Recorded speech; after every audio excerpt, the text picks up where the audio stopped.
Praise the Lord Jesus Christ. இயேசு கிறிஸ்துவின் நாமத்தினால லார்ட் ஜீசஸ் கிரைஸ்ட் சர்ச் மூலியமா உங்க எல்லாரையும் நான் இந்த மெசேஜுக்கும் இந்த நிகழ்ச்சிக்கு உங்களை வரவேற்கிறேன். ஆண்டவர் நாமத்தினால ஆண்டவருக்கு நான் நன்றி சொல்றேன்.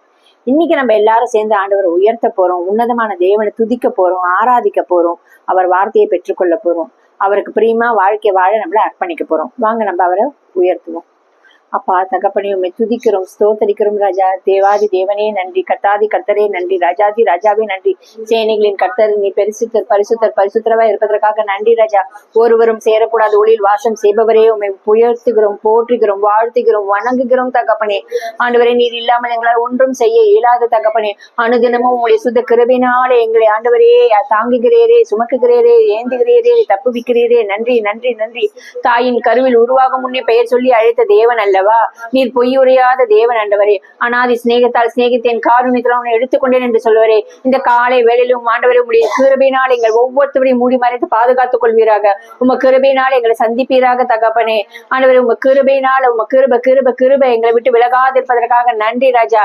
நான் உன்னை விட்டு விலகுவதும் இல்லை, உன்னை கைவிடுவதும் இல்லை என்று சொல்லி தகப்பனே, உமக்கு கூடான கூடிய ஸ்தோத்திரம் ஸ்தோத்திரம் ஸ்தோத்திரம். உண்மை உயர்த்த வந்திருக்கிறோம், உண்மை போற்ற வந்திருக்கிறோம், உண்மை பாட வந்திருக்கிறோம், உண்மை புகழ வந்திருக்கிறோம் ராஜா. ஆண்டவரே துதியின் மதியில் வாசம் செய்கிறவரே உம்மை துதிக்கிறோம் ராஜா. ஆண்டவரே துதிக்கு மதியில் ஆண்டவரே நீர் ஒருவரே துதிகளுக்கு பாத்திரரா இருக்கிறீர் ராஜா. ஆண்டவரே உம்மை உயர்த்துகிறோம் உயர்த்துகிறோம். சாந்தரபஷிக்கு திரிலேக்கே தெனிமையா ஓரி கதரல கராதி வா வா வா வா வா.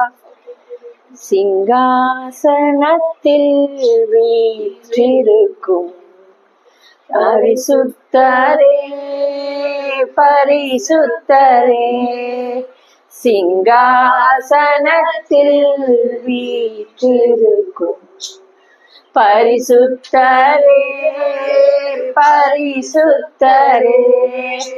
ஆராதனை உமக்கு ஆராதனை ஆராதனை உமக்கு. அப்பாக்கு ஆராதனை செய்வோமா? ராஜாதி ராஜாக்கு ஆராதனை செய்வோமா? ஆராதனை ஆராதனை உமக்கு ஆராதனை.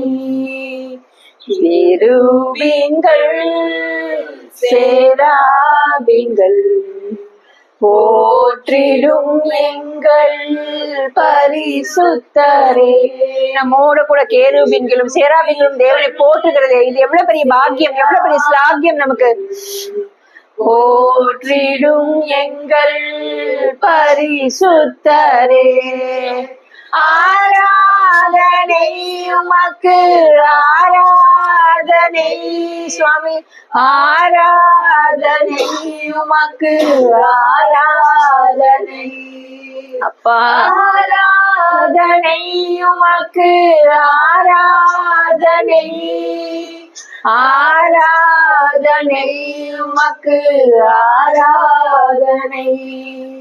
ஏழு குத்து விளக்கில் மத்தியிலே இங்க சபையில உலாவி கொண்டிருக்கிற தேவனை துதிங்க, ஆராதிங்க. அவன் நம் மத்தியில உலாவி கொண்டிருக்கிறார். ஆமா பாபா பாபா. விளக்கில் மத்தியிலே உலாவிடும் எங்கள் பரிசுத்தரே, ஆராதனை உமக்கு ஆராதனை ஆராதனை உமக்கு ஆராதனை. சுவாமி நீர் பரிசுத்தரா இருக்கிறீரே, எங்களை பரிசுத்தப்படுத்துங்க தகப்பனே. உமக்கு ஆராதனை ஆராதனை உமக்கு ஆராதனை. ஆதியும் அந்தமும் ஆனவரே,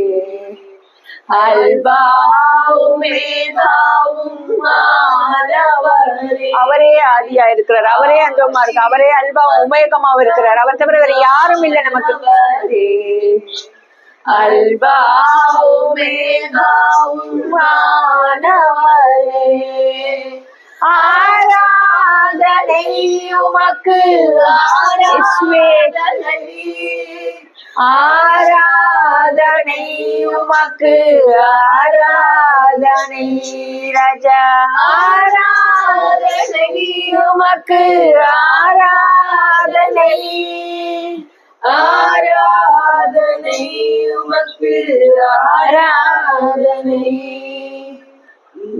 தூரம் கருகுள்ள பட்டயத்தை உடையவரே, இருபுறமும் கருகுள்ள பட்டயத்தை, வேதம் எனும் பட்டயத்தை அவர் உடையவர். நம்ம சீர்படுத்த, ஸ்திரப்படுத்த, பலப்படுத்த, நம்ம உருவாக்க உமக்கு ஆராதனை.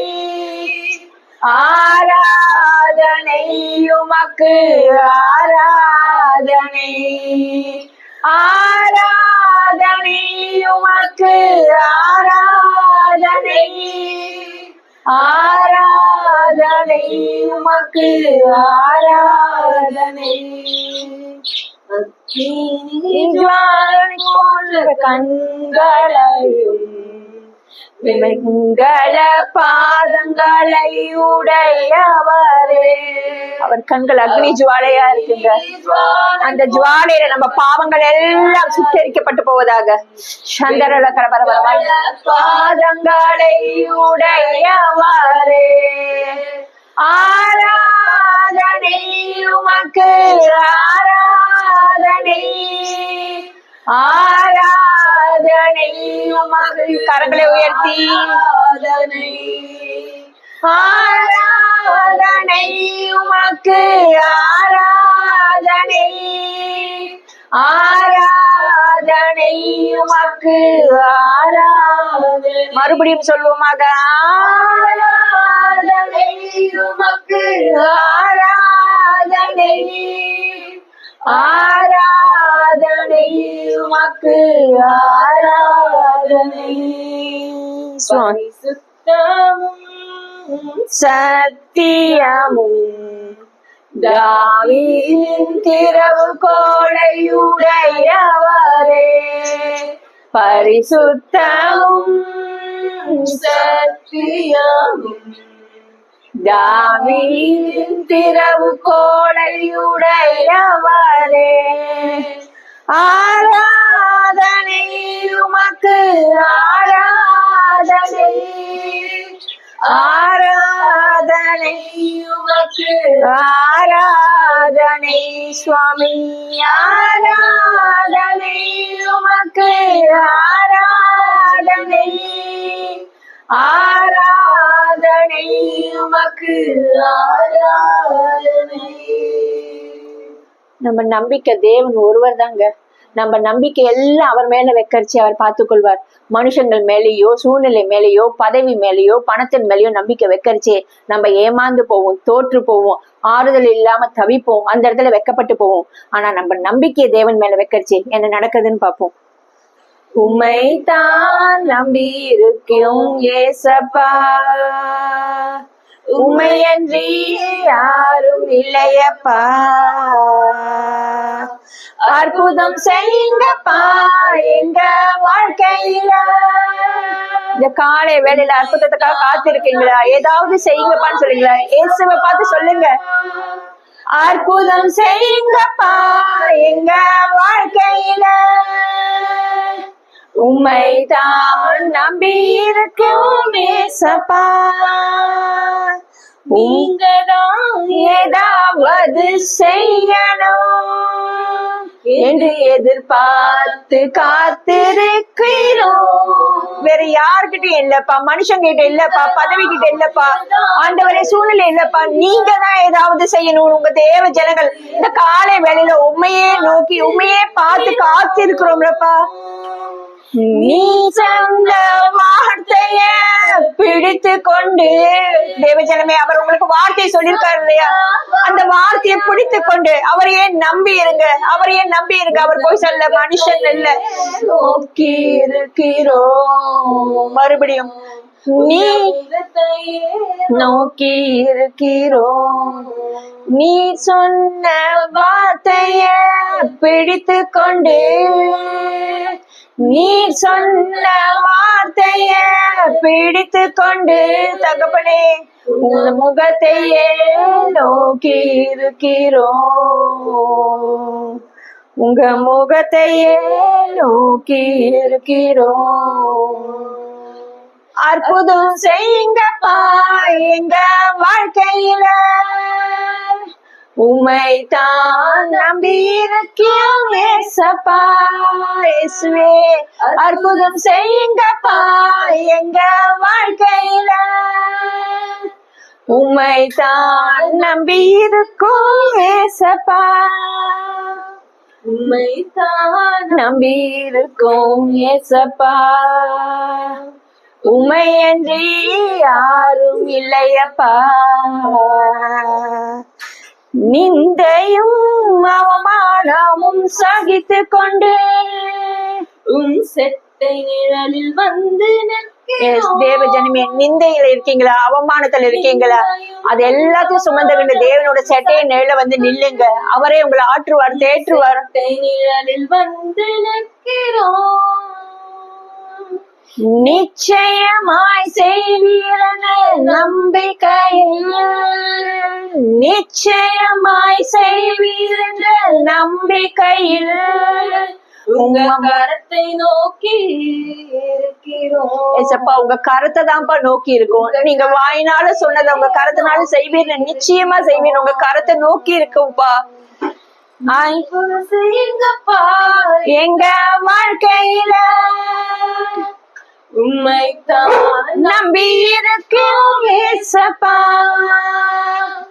அற்புதம் செய்யுங்கப்பா எங்க வாழ்க்கையில, உம்மைத்தான் நம்பி இருக்கோம் ஏசப்பா.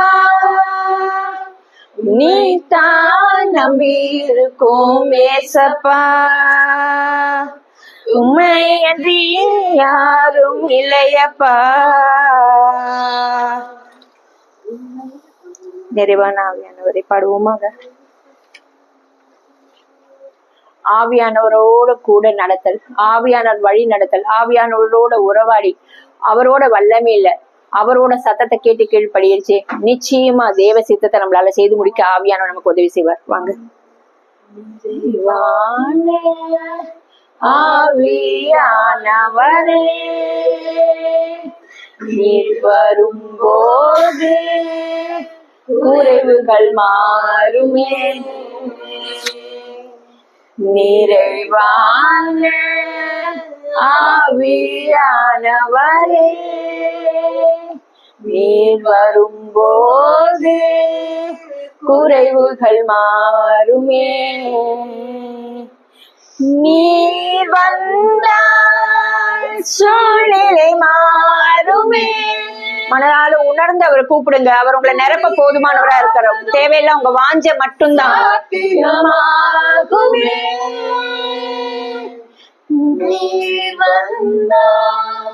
சூழ்நிலை மாறுமே, முடியாததும் சாத்தியமாகுமே. நிறைவே நீர் வாருமே, நிறைவே நீர் வேண்டுமே, நிறைவே நீர் போதுமே. ஆவியானவரே, ஆவியானவரே இறங்கி வாருங்கப்பா. நீர் வாருமே, நிறைவே நீர் வேண்டுமே, நிறைவே நீர் போதுமே. ஆவியானவரே வனாந்திரம் வயல்வெளியாகுமே, பாழானதும் பயிர் நிலமாகுமே. உங்கள் வனாந்திரம் வயல்வெளியாகுமே, பாழானது பயிர் நிலம் நிச்சயமாகுமே. நீர் வந்தால் சூழ்நிலை மாறுமே சுவாமி, முடியாததும் சாத்தியமாகுமே. நீர் வந்தால் சூழ்நிலை மாறுமே, முடியாததும் சாத்தியமாகுமே. மாம்சத்துல முடியாததுல ஆவியில ஆகும். ஆவியானவர வரவேற்க உங்க குறைவுகளை எல்லாம் நிறைவா மாற்றுவார். உங்க வனாந்திரம் வயல்வெளியாக மாறும். நீர் போதுமே ஆவியானவரே, நீர் வாருமே, நீர் வேண்டுமே, நீர் போதுமே ஆவியானவரே. பலவீனம் பலனாய் மாறுமே, சுகவீனம் சுகமாய் மாறுமே. உங்களுக்குள்ள என்னென்ன பலவீனங்கள் இருக்கு, என்னென்ன மாயைகள் இருக்கு, அதெல்லாம் ஆண்டவர்கிட்ட அறிக்கையிடுங்க. ஆவியானவர் வரைச்சு அதெல்லாம் உங்க பலனாக மாற்றி தருவார். என்ன சுகவீனம் இருக்கு, டாக்டர்ஸ் ரிப்போர்ட் என்ன வேணாலும் சொல்லட்டும், ஆனா சுகவீனம் எல்லாத்தையும் அவர் சுகமாக மாற்றி தருவார். அவர் போதுமானவரா இருக்கார். அவர் உங்களோட பலகீனத்துல பலன் தர ஆவியானவர் போதுமானவரா இருக்கிறார். அவர் வந்து அவங்க சூழ்நிலை மாறும். சங்கர் பரபரபா செத்தேரேக்கே தெனிமையா ஒரு கதரலா கரதிபா. முடியாததும் சாத்தியமாகுமே, நீர் வந்தால் சூழ்நிலை மாறுமே, முடியாததும் சாத்தியமாகுமே. நிறைவே நீர் வாருமே, நிறைவே நீர் வேண்டுமே, நீர் போதுமே ஆவியானவரே. நிறைவே நீர் வாருமே, நிறைவே நீர் வேண்டுமே, நீர் போதுமே ஆவியானவரே. யாரெல்லாம் சொல்றீங்க இந்த அபிஷேகம் போராதுப்பா, கணுக்கால் அளவு போராது, முழங்கால் அளவு போதாது, இடுப்பளவு போதாதுப்பா, மூழ்கி நீந்தணும், உங்க வல்லமை வேண்டும், உங்க அபிஷேகம் வேண்டும்னு சொல்றவங்க எல்லாம் கையை தூக்கி இந்த பாட்டை பாடுவோம். அவரோட வல்லமையை பெற்றுக்கணும். அனுதினமும் ஆவியில புது பலன் அடைந்து, பலன் மேல பலன் அடைந்து, தேவனுக்கென்று உலகத்தை கலக்கவும், தேவ ராஜ்யத்தை கட்டவும் ஆண்டவர் நம்மளை அபிஷேகித்திருக்கார். தேவ ராஜ்யம் நம்ம மூலியமா கட்டப்படுறதுக்கு ஆவியானவர்களோட பலன் மேல பலன் அடைய அவரையே நாடுவோம். வாங்க இந்த பாட்டை பாடுவோம். வல்லமை வல்லமை தாருமே, தேசத்தை உமக்காய் கலக்கிட, அபிஷேகம் அபிஷேகம் ஊற்றுமே, ஆனல் கொண்டு உமக்காய் எழும்பிட. வல்லமை சபை சத்தமா போராது. தாருமே, தேசத்தை உமக்காய் கலக்கிட, அபிஷேகம் அபிஷேகம் ஊற்றுமே, ஆனல் கொண்டு உமக்காய் எழும்பிட. வல்லமையை இந்த நாளில் எங்கள் மேலே ஊற்றிடுமே, மகிமையை இந்த நாளில் எங்கள் மீது வல்லமையோடு ஊற்றிடுமே, வல்லமையை இந்த நாளில் எங்கள் மேலே ஊற்றிடுமே, இந்த நாளில் எங்கள் மீது வல்லமையோடு மாம்சமான யாவர் மேலும் ஊற்றுவேன் என்று வாக்கு தத்த ஆவியை ஊற்ற வேண்டுமே. மாம்சமான யாவர் ஊற்றுவேன்னு சொன்னீரேப்பா, ஊற்றுங்கப்பா, எங்க சபை மேல ஊற்றுங்கப்பா, எங்க தேசத்துல பிள்ளைகளை ஊற்றுங்கப்பா, ஊற்றிடுங்கப்பா. கொண்டு சென்று நீந்த செய்யுமே, நதியாய் பாய்ந்திடுவே. எஸ் ஆண்டவரே, நீச்சல் ஆடுதல கொண்டு போங்கப்பா, நதியாய் பாய்ந்திட. எங்களுக்கு நாங்கள் போகிற இடம் எல்லாம் சுகம், ஆரோக்கியம், ரட்சிப்பு, சமாதானம் உண்டாகும்படியாக நீச்சல் ஆழம் கொண்டு சென்று நீந்தவே, நதியாய் பாய்ந்திடவே. ஊற்றிடுமே வல்லமையை இந்த நாளில் எங்கள் மேலே ஊற்றிடுமே அக்கினியை இந்த நாளில் எங்கள் மீது வல்லமையோடு அற்புதங்கள் திரளாய் நடந்திடவே அற்புதத்தினாவியே வந்திடுவே. அற்புதங்கள் செய்யுங்கப்பா, குடும்பங்களை செய்யுங்க, சபையில செய்யுங்க, எங்க தேசத்துல செய்யுங்க ராஜா. அற்புதத்தினாவியே வந்திடுவே அந்தகார சங்கிலிகள் அறந்திடவே அக்னியை ஊற்றிடுமே.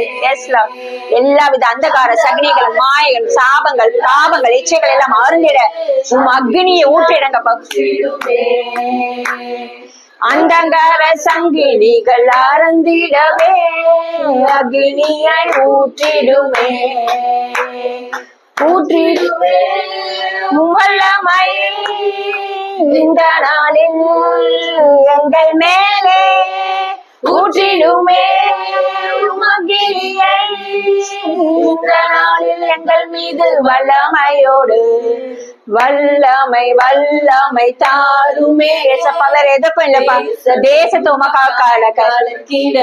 ஆவியானவரை அபிஷேகம் அபிஷேகம் ஊற்றுமே உமக்கென்று அனல் கொண்டு உனக்காய் எழும்பிட வல்லமை வல்லமை தாருமே தேசத்தை உமக்காய் கலக்கிட அபிஷேகம் அபிஷேகம் ஊற்றுமே ஆனல் கொண்டு உமக்காய் எழும்பிட. தகப்பனே ஸ்தோத்திரம் ஸ்தோத்திரம் ஸ்தோத்திரம். ஆண்டவரே உம்முடைய அபிஷேகத்தினால நிரப்பினதுக்காக நன்றி ராஜா. ஆண்டவரே உமக்காக தேசத்தை கலக்க, உமக்காக வல்லமையோடு எழும்ப ஆண்டவரே எங்களையும் எங்கள் சபைகளையும் அவர்கள் குடும்பத்தையும் ஒப்பு கொடுக்கிறோம், எங்கள் குடும்பத்தை அர்ப்பணிக்கிறோம் ராஜா. மாம்சமான யாவர் மீதும் ஆவியை ஊற்றுவேன் என்று சொன்னீரே. மூப்பர் வாலிபர்கள் எல்லாரும் சொப்பனங்கள் காண்பார்கள், தரிசனங்கள் சொல்வார்கள் என்று சொன்னீரே. ஆண்டவரே ஆவியானவரை இறங்கிடுவீராக. ஆண்டவரே அந்தகார சங்கிலிகள் எல்லாம் அறப்பட்டு போக, எல்லா சாப பாப இச்சைகள் அடிமைத்தனத்திலிருந்து விடுதலையாக உம்முடைய அக்னியின் ஆவி தேவை ஆண்டவரே. ஆண்டவரே சபையின் நடுவில் உம்முடைய அற்புதங்கள் நடக்க வேண்டுமே. அற்புதத்தின் ஆவி தேவை ஆண்டவரே. ஆவியானவரே நீர் இல்லாமல் எங்களால வாழ முடியாது ஐயா. ஆண்டவரே நீர் இல்லாமல் எங்களால எதுவும் செய்ய முடியாது. நீச்சல் ஆழம் கொண்டு செல்வீராக ஆண்டவரே. நதியாய் பாய்ந்திட செல்வீராக. அந்த நதிகள் பாய்கிற இடமெல்லாம் ஆண்டவரே ஆரோக்கியமும் சௌக்கியமும் சுகமும் சந்தோஷமும் விடுதலையும் ஆண்டவரே பரிசுத்தமும் உண்டாக இருக்கட்டும் ராஜா. ரட்சிப்பு உண்டா இருக்கட்டும் தகப்பனே. ஆண்டவரே ஒரு விசை இறங்கும் இறங்கும் இரக்கத்தில் ஐஸ்வர்யம் உள்ள தேவன் அல்லவா. இப்பொழுது இந்த காலை வேளையில ஆண்டவரே சபையோடு உண்மை துதிக்க, உண்மை போற்ற, உண்மை பாராட்ட, உமது நாமத்தை பிரஸ்தாபப்படுத்த நாங்கள் வந்திருக்கிறோம் ராஜா. ஆண்டவரே ஒவ்வொரு குடும்பத்துக்குள்ளும் சமாதானம், அலங்கத்துக்குள்ள சமாதானமும், ஒவ்வொரு அரண்மனைக்குள்ளும் தேவ சுகமும் இருப்பதாக ஆண்டவரே. ஆண்டவரே உமது நாமம் மகிமைக்கு என்று ஒவ்வொருவரும் பெயர் சொல்லி அழைத்த தேவன் அல்லவா. ஒவ்வொருத்தருடைய தேவைகளை சந்திப்பீராக. எல்லாவித பிரச்சனைகள், போராட்டங்கள், அந்தகார இருளின் ஆவிகள் எல்லாம் ஒவ்வொரு குடும்பத்தை விட்டு நீங்கி போகட்டும் ஆண்டவரே. இப்பொழுதும் யார் யாரெல்லாம் பலகீனத்தில் இருக்காங்களோ அவருக்கு உங்களுடைய பலத்தினால நிரப்புங்க. சுகமீனத்துல இருக்கிறவங்க, ஹாஸ்பிட்டல்ல இருக்கிறவங்க, ஆண்டவரே சபைக்கு வர முடியாது இருக்கிறவங்க, வீட்டுல இருப்பவங்க எல்லாருக்கும் உங்களுடைய சுகத்தினால நிரப்புங்க நிரப்புங்க நிரப்புங்க நிரப்புங்க ராஜா. ஆண்டவரே நீர் வந்தால் சூழ்நிலை மாறுமே. ஒரு விஷயம் இந்த வரியை பாடுவோமா? நீர் வந்தால் சூழ்நிலை மாறுமே, முடியாததும் சாத்தியமாகுமே. நீர் வந்தால் சூழ்நிலை மாறுமே, முடியாததும் சாத்தியமாகுமே. நிறைவே நீர் வாருமே, நிறைவே நீர் வேண்டுமே, நிறைவே நீர் போதுமே.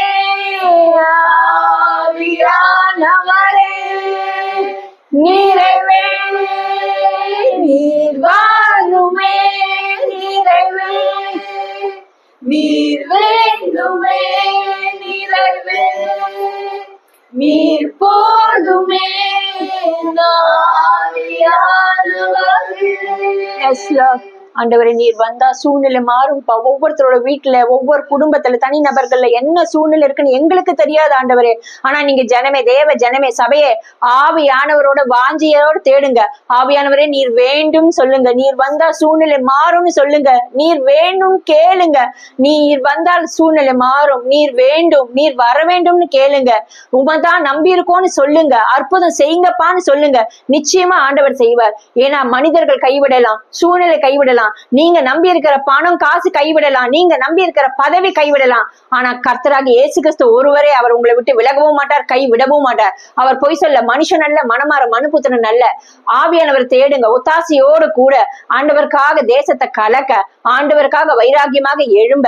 நீங்க எழும்பரிச்சே உங்க குடும்ப சூழ்நிலையை கர்த்தர் பார்த்துக் கொள்வார். என்னைக்கு நீங்க கர்த்தருக்காக எழும்புகிறீங்களோ அன்னைக்கு ஆண்டவர் உங்க குடும்பத்தை அவர் பார்த்துக்கொள்ள அவர் போதுமானவரா இருக்கார். இந்த உலகத்தின் காரியங்கள் அல்ல, மேலானவர்களே நாடுன்னு இருக்கு. கர்த்தர் ராஜ்யத்தை நாடுங்க, கர்த்தருடைய சித்தத்தை தேடுங்க. அவர் நீதியில நடக்க உங்களை ஒப்பு கொடுக்கறச்சே உங்க குடும்ப தேவைகள் எல்லாம் மற்றது எல்லாத்தையும் கர்த்தர் பார்த்துக் கொள்வார். முதலாவது கர்த்தரோட ராஜ்யத்தையும் அவருடைய நீதியும் தேடுங்கள் வேத வசனம் சொல்லியிருக்கு. மற்றவைகள் எல்லாம் கூட கொடுக்கப்படும். உங்களுக்கு என்ன தேவைன்னு நீங்க சொல்றதுக்கு முன்னாடியே உங்க பரமபிதா அறிந்திருக்கிறார் அல்லவா. உங்க தேவைகளை நீங்க வாய் விட்டு சொல்றதுக்கு முன்னாடி அவருக்கு தெரியும். ஆனா ஒன்னே ஒண்ணு அவருக்கு தேவை, என் பிள்ளை எனக்காக எழுப்புவானா, என் மகன் எனக்காக இந்த தேசத்தை கலக்க வருவாளா, மாம்சமான யாவர் மேலே என் ஆவியை ஊற்றுவேனே, மகளே உன் மேல நான் ஆவியை ஊற்ற வாஞ்சியோடு இருக்கனே, நீ தாகமா இருக்கியா, நீ தாகத்தோடு கேட்கறச்சே நான் உன் மேல ஊற்றுவேன்னு ஆண்டவர் சொல்ற. இன்னைக்கு ஆண்டவர் இங்க இருக்கிற ஒருத்தரை பார்த்தா சொல்ற, உன்னோட அபிஷேகம் போராது, நீ அபிஷேகத்துல கணுக்கால் அளவு இல்ல, முழங்கால் அளவு இல்ல, இடுப்பு அளவு இல்ல, நீச்சல் நதியில மூழ்கி எழும்பணும். நீ முழுகி முழுகி எழுந்துக்க ஆவில நீர் அப்படி போகறச்சே, நீ போகிற இடம் எல்லாம் அந்த ஜீவ நதி உன்னோட உங்ககிட்டே வெளிப்படுறச்சே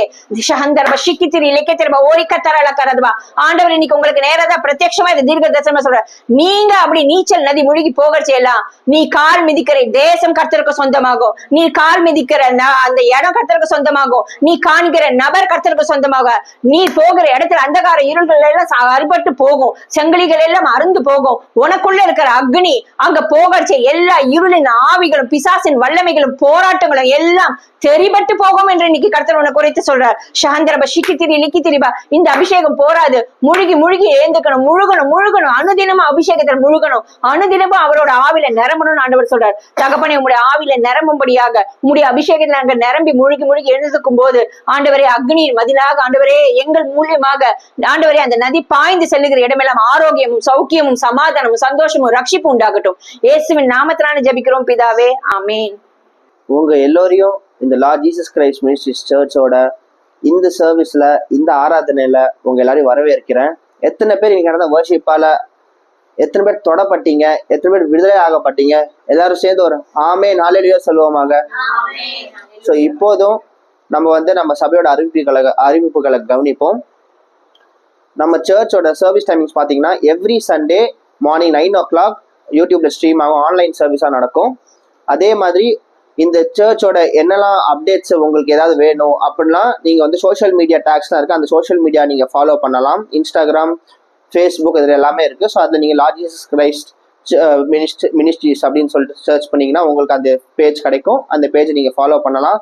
அதே மாதிரி உங்களுக்கு ஏதாவது ப்ரேயர் தேவைகள் இருக்கு, இல்ல டிவோஷனல்ஸ் அந்த மாதிரி தேவைன்னா இந்த இதுல டிஸ்பிளே ஆகிற நம்பருக்கு நீங்க மெசேஜ் அனுப்பலாம், வாட்ஸ்அப் டெக்ஸ்ட் பண்ணலாம். உங்க எல்லாருக்குமே வேர்ட் டிவோஷன் ஆர் ப்ரேயர் எதுவாக இருந்தாலும் உங்களுக்கு அது அனுப்பப்படும். இப்போதும் நம்ம கர்த்தருடைய வார்த்தைக்காக ஜெபிப்போம். ஏசப்பா ஆண்டவரே அப்பா, இன்னைக்கு நீர் ஆண்டவரே அப்பா பேச போற வார்த்தைக்காக நன்றி ஆண்டவரே அப்பா. அப்பா வார்த்தை கொடுக்குறவங்களும் சரி ஆண்டவரே அப்பா, வார்த்தை பெற்றவங்களும் சரி ஆண்டவரே அப்பா, அந்த வார்த்தையை பெற்று கொண்டு ஆண்டவரே அப்பா அவங்க லைஃப் அதை இம்ப்ளிமெண்ட் பண்ணி உதவி செய்யும் அப்பா. ஆண்டவரே அப்பா நீர் ஆண்டவரே உங்க வார்த்தை ஒவ்வொருத்தரையும் போய் தொடட்டும் ஆண்டவரே அப்பா. அப்பா ஒவ்வொருத்தரையும் தொட்டு அதை கிரியை செய்யட்டும் ஆண்டவர், அந்த வார்த்தை கிரியை செய்யட்டும் ஆண்டவரே. அதுக்காக நன்றி ஆண்டவரே, அதுக்காக ஸ்தோத்திரம் அப்பா. அப்பா எத்தனையோ குடும்பங்கள், எத்தனையோ அப்பா ஆண்டவரே அப்பா ஆட்கள், எத்தனையோ பேர் ஆண்டவரே அப்பா பிரச்சனைகள் போராட்டங்கள் இருக்காங்க ஆண்டவரே அப்பா. அவங்களுக்கு இந்த வார்த்தை போய் ஒரு கிரியை செய்யட்டும் ஆண்டவரே, ஒரு விடுதலை கொடுக்கட்டும் ஆண்டவரே அப்பா.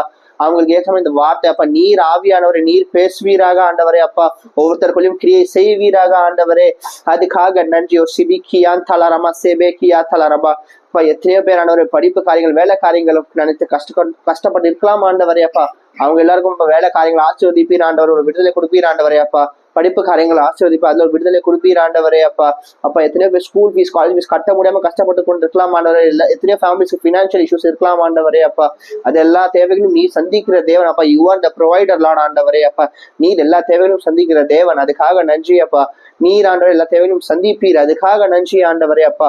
அப்போ ஒவ்வொரு குடும்பத்தையும் நீர் ஆண்டவரே அப்பா, ஒவ்வொரு குடும்பத்திலையும் உங்க சமாதானம் அப்பா நிலை நிற்கட்டும் ஆண்டவரே அப்பா. உங்க பரிசுத்தம் நிலை நிற்கட்டும் ஆண்டவரே, அதுக்காக நன்றி ஆண்டவரே, அதுக்காக ஸ்தோத்திரம் அப்பா.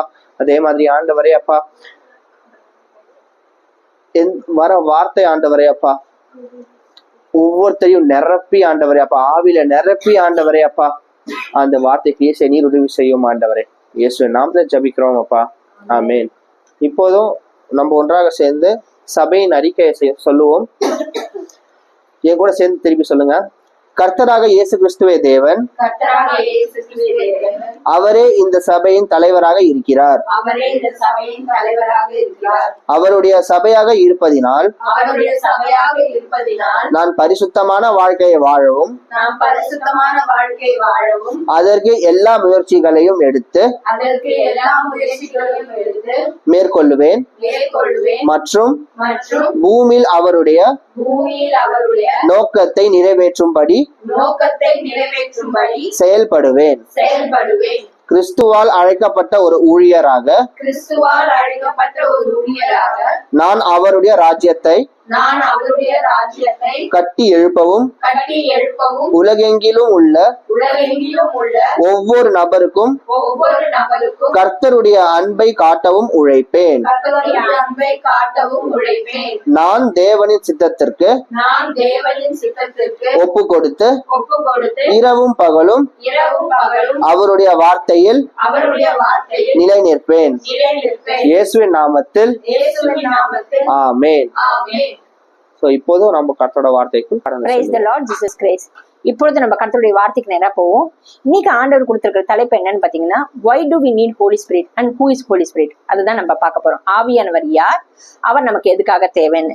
அவருக்கு ஃபீலிங்ஸ் இருக்கு, அவருக்கு உணர்வுகள் இருக்கு, அவருக்கு உணர்ச்சி இருக்கு, அவர் ஒரு தனி நபர்.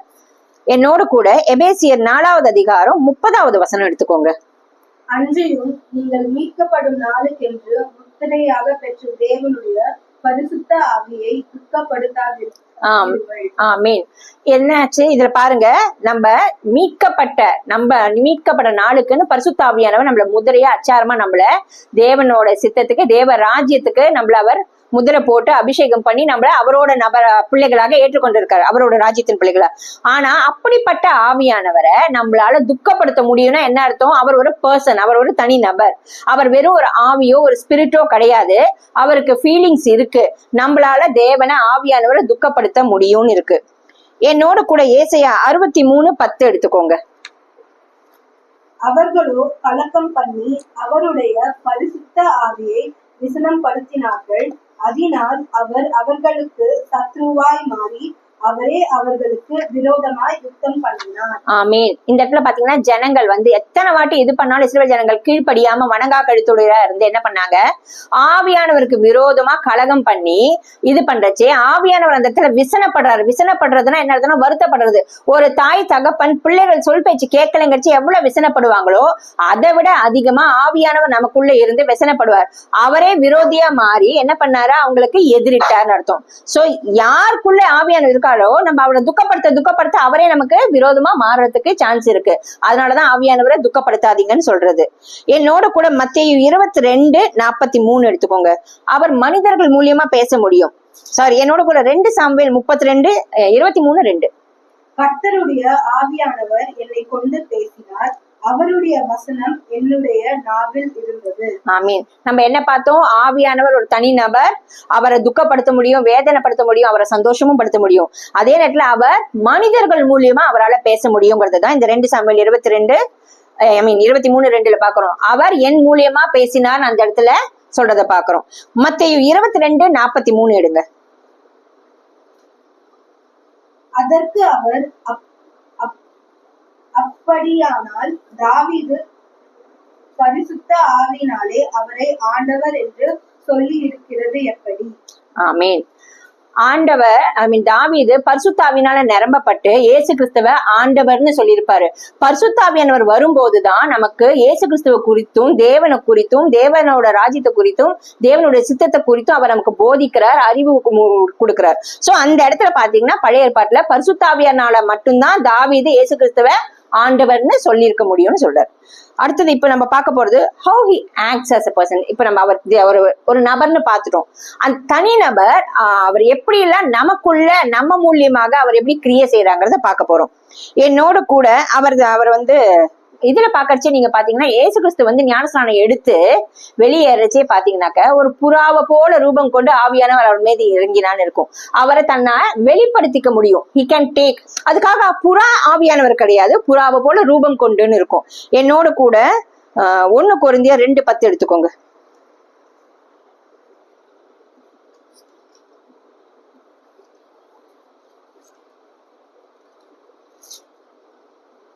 நமக்கோ தேவன் அவைகளை தமது ஆவியினாலே வெளிப்படுத்தினார். அந்த ஆவியானவர் எல்லாவற்றையும் தேவனுடைய ஆழங்களையும் ஆராய்ந்திருக்கிறார். ஆமீன். இந்த வசனம் என்ன சொல்றதுனாக்க அவரோட ஆவியினால நமக்கு எல்லா விஷயத்தையும் வெளிப்படுத்துறாராம். இப்ப ஒரு விஷயம் நடக்க போகுது, இல்ல இந்த பக்கம் இந்த மாதிரி காரியங்கள் நடக்க போகுது, இந்த தேசத்துல இந்த மாதிரி அழிவு வரப்போகுது, இல்ல ஆண்டவர் இவ்வளவு கோபமா இருக்கார், இல்ல இந்த நன்மைகள் வரப்போகுதுன்னு அதெல்லாம் எப்படி நீங்க ப்ரே பண்றச்சே ஆவியானோட சத்தத்தை கேட்கறீங்களா? யார் யாரெல்லாம் ஆவியானோட சத்தத்தை கேட்கறீங்க இங்க? அப்ப ஆவியானவர் சத்தம் கேட்கறச்சே அவர் உங்களோட கூட பேசுறாரா? அப்ப பேசுகிற ஒரு நபரா இருக்காரா? அவர் உங்களுக்கு வெளிப்படுத்துறாரா? தேவ சித்தம் என்ன, தேவ திட்டம் என்னன்னு வெளிப்படுத்துறாரா? அதுதான் அவர் வெளிப்படுத்துறான்னு இருக்கு. 1 நாளாகவும் 28:12 எடுத்துக்கோங்க. அவர் ஜனங்களுக்கு உத்தரவு கொடுக்கிறவராகவும் இருக்காரு. ஆவியினால் தனக்கு கட்டளையிடப்பட்டபடியெல்லாம் அவன் செய்ய வேண்டிய கர்த்தருடைய ஆலய பிரகாரங்களும் தேவனுடைய ஆலயத்து பொக்கிஷங்களையும் பரிசுத்தமாக நேர்ந்து கொள்ளப்பட்டவைகளின் பொக்கிஷங்களையும் வைக்கும் சகலத்த வேண்டிய மாதிரியையும் அவர் ஆர்டர் கொடுக்கிறார். எப்படி எல்லாம் இருக்கணும், எப்படி அந்த பிரகாரம் இருக்கிறது, அது எல்லாத்தையும் அவர் ஆர்டர் கொடுக்கிறார். ஆவியானவர் தான் அங்க உத்தரவு கொடுக்கிறார், எப்படி பண்ணணும் ஏது பண்ணணும் அப்படின்னு. he can teach us. அவர் நமக்கு சொல்லி தருகிறார், போதகரா இருக்கிறார். யோவான் 14:26 எடுத்துக்கோங்க. என் நாமத்தினாலே பிதா அனுப்ப போகிற பரிசுத்த ஆவியாகிய தேற்றரவாளனே எல்லாவற்றையும் உங்களுக்கு போதித்து நான் உங்களுக்கு சொன்ன எல்லாவற்றையும் உங்களுக்கு நினைப்பூட்டுவார். ஆமீன். இயேசு கிறிஸ்து சொல்றாரு, நான் போனதுக்கு அப்புறம் பரிசுத்த ஆவியானவர் உங்களை என்ன பண்ணுவாராம், எல்லாத்தையும் குறித்து நான் உங்களுக்கு சொல்லி கொடுத்ததெல்லாம் சிலப்ப மறந்து போயிடுவோம்ல. நம்ம எல்லாம் எப்படிப்பட்டவங்களா இருக்கும், நேத்திக்கு படிச்சதை இன்னைக்கு மறந்து போயிடுறவங்களா இருக்கும். அதனாலதான் இயேசு கிறிஸ்து சொல்றார், நான் சொல்லி கொடுத்ததெல்லாம் நீங்க மறக்காதபடிக்கு ஆவியானவர் உங்களுக்கு போதிப்பார், உங்களை வழி நடத்துவார், நான் கற்றுக் கொடுத்தது எல்லாத்தையும் அவர் உங்களுக்கு நினைப்பூட்டுவார் அந்த நேரத்துல அப்படின்னு. சோ இதெல்லாம் நம்ம பாக்குறோம் how he acts as a person அப்படிங்கிற மாதிரி. இன்னும் சில வசனங்களை பார்த்துட்டு நம்ம மேல போவோம். என்னோட கூட எடுத்துக்கோங்க ஏசாயா 11:12.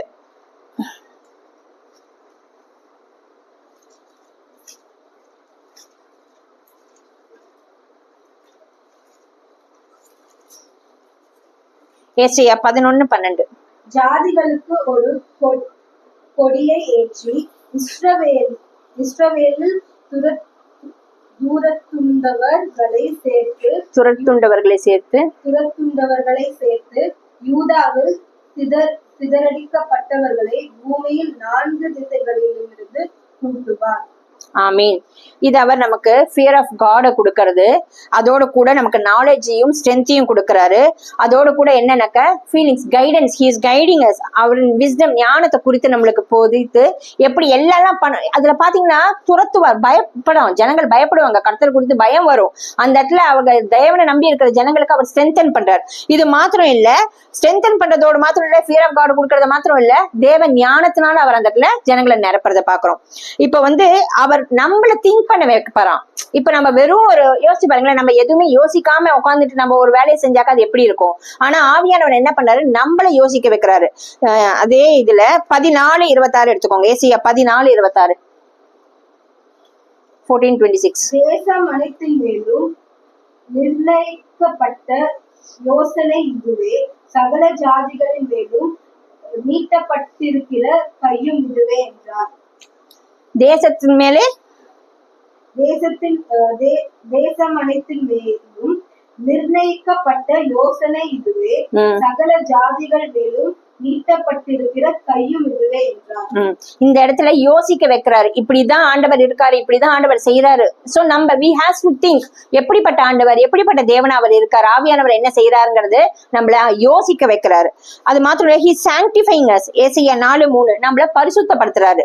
அப்பொழுது ஆண்டவர் சியோன் குமாரத்திகளில் அழுக்கை கழுவி நியாயத்தின் ஆவியினாலும் சுட்டெரிப்பின் ஆவியினாலும் எருசலேமின் இரத்த பழிகளை அதன் நடுவிலிருந்து நீக்கிவிடும். சோ இந்த இடத்துல பாத்தீங்கன்னா நம்ம ஆவியானவர் பத்தி தான் நம்ம பாத்துக்கிட்டு வரோம். அதனாலதான் அந்த குறிப்பிட்ட வசனங்களை மாத்திரம் எடுக்கிறோம். இந்த இடத்துல ஆவியானவர் நம்மள என்ன பண்றாரு, சுத்திகரிக்கிறாரு. ஒரு சுத்திகரிப்பு உண்டாகுது அந்த இடத்துல. நம்ம மேல விழுந்த அந்த ரத்த பழியை நீக்கும்படி ஆவியானவர் ஒவ்வொருத்தர் மேல அங்க அசைவாடி அந்த இடத்துல ஒரு சாங்டிபிகேஷன் நடக்குது. he is talking to people, அவர் ஜனங்களோடு பேசுறாரு ஆவியானவர். அப்போஸ்தலர் 8வது அதிகாரம் 29. ஆவியானவர் நீ போய் அந்த ரதத்துடனே சேர்ந்து கொள் என்று பிலிப்புடனே சொன்னார். பிலிப்பு கூட அந்த இடத்துல ஏன் இது சொல்றாருன்னா, ஒரு ரட்சிக்கப்பட வேண்டிய ஒரு ஆத்மா, ஒரு ராஜாதிபதி, அவன் ஒரு அதிபதி, அவன் அந்த ரதத்துல போயிட்டு இருப்பான். அந்த இடத்துல அவன் ஏசாயா புக்கு வாசிக்கச்சு, இது என்னன்னு அர்த்தம் தெரியாம இருக்கச்சு, இது யார் நமக்கு சொல்லி தரணுங்கச்சு, ஆவியானவர் அவருக்கு இறங்கி பிலிப்பு கூட போய் சொல்லி, நீ அந்த ரதத்தோட போய் சேர்ந்து கொள்ளுங்கச்சு. பிலிப்பு அங்க போய் சொல்லி அங்க அந்த புக்கை வச்சு பேசரிச்சு அவருக்கு ஆண்டவர் ரட்சிப்பு உண்டாகி அங்கேயே ஞானஸ்நானம் எடுக்கிறத பாக்குறோம். சோ ஆவியானவர் பேசுற வார்த்தைய ஒரு சின்ன வார்த்தையை கூட நம்ம அசட்டை பண்ணவே கூடாது. ஏன்னா அன்னைக்கு பிலிப்பு அசட்டை பண்ணியிருந்தா அந்த ஒரு ஆத்மா ரட்சிக்கப்பட்டிருக்காது. அடுத்தது என்னோட கூட அதே அப்போஸ்தலர் அதிகாரம் 10வது அதிகாரம் 19-20 எடுத்துக்கோங்க. பேதுரு அந்த தரிசனத்தை குறித்து சிந்தனை பண்ணி கொண்டிருக்கையில் ஆவியானவர், இதோ 3 மனுஷர் உன்னை தேடுகிறார்கள், நீ எழுந்து இறங்கி ஒன்றுக்கும் சந்தேகப்படாமல் அவர்களுடனே கூட போ, நானே அவர்களை அனுப்பினேன் என்று அவனுக்கு சொன்னார். ஆமீன். இந்த இடத்துல பாத்தீங்கன்னா பேதுரு அங்க ஒரு வீட்டு மாடியில உட்காந்துட்டு இருக்கச்சு அங்க தரிசனம் வரும். அந்த தரிசனத்தை குறித்து அவர் சில இதெல்லாம் பாப்பாரு, சில வித அனிமல்ஸ் இதெல்லாம் பார்த்து அடிச்சு புசியணும் அப்படின்னு ஆண்டவர் சொல்லுச்சு. இது என்னவோ, இது எப்படிங்கரிச்சு. அப்ப ஆவியான ஒரு சத்தம் அவருக்கு கேட்கும், 3 மனுஷன் உங்களை தேடிட்டு வந்திருக்கா, நீ அவன் கூட போ. எங்க போகணும்? கொர்நேலியு வீட்டுக்கு போகணும். ஏன் கொர்நேலியு வீட்டுக்கு போகணும்னா, கொர்நேலியு ஜென்டைலா இருந்தாங்க. அப்ப அந்த இடத்துல அங்க ரட்சிப்பு கொடுக்கணும், அந்த குடும்பம் முழுவதும் ரட்சிக்கணும்னு தேவ சித்தங்கிறதுனால பேதுருவை வச்சு ஆவியானவர் இந்த காரியத்தை நடப்பித்தார். நம்ம அப்போஸ்தலர் 10வது அதிகாரத்துல பாக்குறோம். அடுத்தது he is leading gospel. முக்கியமே இது, ரொம்ப முக்கியம் இல்லையா? சுவிசேஷத்தை எப்படி சொல்றது, எப்படி நடப்பிக்கணுங்கிற காரியத்தை ஆவியானவர் தான் செய்யறாராம். நீங்க நினைச்சுக்காதீங்க, நான் இன்னைக்கு இயேசு பத்தி தெரிஞ்சுக்கிட்டேன், இயேசு பத்தி போய் நாங்க சொல்றச்சு அந்த இடத்துல இல்ல, ஆவியானவர் உங்களுக்குள்ள இருந்து கிரியை செய்யறச்சு அந்த எதிரில் இருக்கிற ஆத்மா ரட்சிப்புக்குள்ள வர ஆவியானவர் உதவி செய்வார். he is leading gospel. அப்போஸ்தலர் 11வது அதிகாரம் 12வது வசனம்.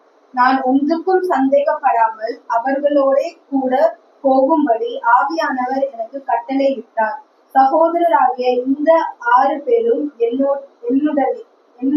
என்னுடைய வீட்டுக்குள் பிரவேசித்தோம். ஆமீன். இந்த இடத்துல பாத்தீங்கன்னாக்க அதான் கொர்நேலியு வீட்டுல ஒன்னும் சந்தேகப்படாம அவங்க 6 பேரும் கொர்நேலியு வீட்டுக்கு போகிறச்சு அந்த இடத்துல ஒரு சுவிசேஷம் அங்க நடக்குது. அந்த கொர்நேலியு வீட்டு குடும்பத்துல அங்க முழு குடும்பமும் அங்க ரட்சிக்கப்படுற அந்த இடத்துல ஒன்றுக்கும் சந்தேகப்படாமல் பேதுரு போனான். சப்போஸ் பேதுரு சந்தேகப்பட்டு போகாம இருந்திருந்தாக்க அங்க என்ன இருக்கும், ரட்சிப்பு வந்திருக்காது. நம்ம இதெல்லாம் பார்த்துட்டோம். அவர் ஆவியானவர் எப்படி எல்லாம் மனுஷன்னா நம்ம ஒரு பர்சனா நம்மளோட கூட இடைப்பட முடியும், என்ன அவர் ஃபீலிங்ஸை ஹர்ட் பண்ண முடியும், எல்லாமே நம்ம பார்த்தோம். இப்ப நம்ம பார்க்க போறது என்னன்னாக்க he is a God, அவர் தேவனா இருக்கிறார். ஏன்னா சில பேர் என்ன சொல்லுவாங்க, பிதா குமாரன் தான் தேவன், ஆவியானவர் தேவன் இல்லைன்னு. இந்த இடத்துல வசனம் சாட்சி கொடுக்குது அவர் தேவன் அப்படின்னு. அப்போஸ்தலர் 5வது அதிகாரம் 3-4. பேதுரு அவனை நோக்கி, அனனியாவே, நிலத்தின் கிரியத்தில் ஒரு பங்கை வஞ்சித்து வைத்து பரிசுத்த ஆவியினிடத்தில் பொய் சொல்லும்படி சாத்தான் உன் இருதயத்தை நிரப்பினதென்ன? அதை விற்கும் முன்னே அது உன்னுடையதாய்க்கவில்லையோ? அதை விற்ற பின்பும் அதன் கிரயம் உன் வசத்திலிருக்கவில்லையோ? நீ உன் இருதயத்திலே இப்படிப்பட்ட எண்ணம் கொண்டதல்ல. நீ மனுஷரிடத்தில் அல்ல, தேவனிடத்தில் பொய் சொன்னாய் என்றான். ஆமீன். இந்த இடத்துல அனனியாஸ் அப்ப என்ன பண்றாங்க, அவங்க ஒரு நிலத்தை வித்து கொஞ்சம் பணத்தை தனக்கு எடுத்துட்டு மத்தது எல்லாத்தையும் பேதுருவாங்க அப்போஸ்தலர் பாதபடியில வைக்கிறாங்க. அப்ப உடனேவே அப்போ இவனுக்கு பேதுருக்கு உடனேவே யார் ஆவியானவர் அந்த இடத்துல சொல்றாரு, இவங்க ஏமாத்தி வச்சிருக்க. இல்லைன்னா பேதுருக்கு எப்படி தெரியும்? ஆவியானவர் அந்த இடத்துல உண்மையை சொல்றாரு, இவங்க ஏமாத்தி வச்சிருக்காங்க, இவங்க கொடுக்கல. அதனாலதான் சொல்றாரு, நீங்க மனுஷங்கிட்ட ஏமாத்தல, என்கிட்ட ஏமாத்தல, நீங்க தேவன் அந்த இடத்துல யாரு? ஆவியானவரை குறிக்கிறது. ஏன்னா ஆவியானவர் தான் அந்த இடத்துல பேதுருக்கு சொல்லியிருக்காரு. சோ நீங்க தேவன் கிட்ட நீங்க பொய் சொல்லி ஏமாத்துறது என்ன அப்படின்னு பாக்குறோம். அதே மாதிரி ஆவியானவர் ஆதி முதல் ஆதினா எப்போனாக்கா முதல்ல ஜெனிசிஸ் சாப்டர் ஃபர்ஸ்ட்ல இருந்து இல்ல, ஆதிங்கிறது ஆதியில. அந்த ஆதி நம்மளுக்கு சொல்லவே தெரியாது, அந்த ஆதி நம்மளுக்கு புரியாது நம்மளுக்கு. அவர் ஆதியில தொடங்கின, அவரே அல்பா ஒமேகாவா இருக்கார், அவரே ஆதியும் அந்தமா இருக்கார். ஜெனிசிஸ் 1:2 பாக்கறச்சே வாசிக்க வேணாம், ஆவியானவர் ஜலத்தின் மேல் அசைவாடினார்னு இருக்கும். அந்த இடத்துல எதுக்காக அசைவாடுறாருனாக்க அந்த இடத்த பாதுகாக்க, சுத்திகரிக்க. இப்போ ஒரு புறா ஒரு முட்டைகள்லாம் இட்டுட்டு அதை அடகாக்கிறதுக்காக இருக்கும். ஏன்னாக்கா அந்த இது அது அப்படி இப்படி அது ஹாவரிங் சொல்லுவாங்க இங்கிலீஷ்ல. அது இப்படி இப்படி பண்றச்சே அந்த முட்டையை அது என்ன பண்ணுதான், அது குஞ்சு பொறிக்க வைக்க பாக்குது. சோ ஆவியானவர் நம்ம மேல, நம்ம உள்ளத்துல, நம்ம சபையில, நம்ம சரீரத்துல அசைவாடுறச்சு என்ன ஆகும்? அங்க ஒரு சுத்திகரிப்பு உண்டாகும், அங்க ஒரு அசைவு உண்டாகும், அங்க ஒரு தெளிவு உண்டாகும், அங்க ஒரு பரிசுத்தம் உண்டாகும். நம்ம எட்டர்னல் லைஃப்க்கு நேராக எப்படி அந்த முட்டை பொறிஞ்சு குஞ்சு வருதோ அது மாதிரி நம்ம பாவ சுபாவத்திலேருந்து நம்ம உள்ளான மனுஷி வெளியில நித்திய லோகத்துக்கு நேராக, அந்த எட்டர்னல் லைஃப்க்கு நேராக நாளுக்கு நாள் நம்ம மறுரூபமாக்கப்படுவோம். அதுக்காக தான் ஆவியானவர் அசைவாடுதல். அடுத்தது he is sending. so அவர் என்ன பண்றாரா? ஏசாயா 48:16 வாசிங்க.